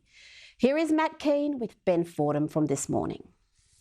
If it's the substantive issue, why not weigh into that? Why do you focus on some comments that she's made that she says that she regrets? And more so, why are you undermining the Prime Minister, the Premier and the first female President of the Liberal Party who considered all of the candidates and backed Catherine Deves?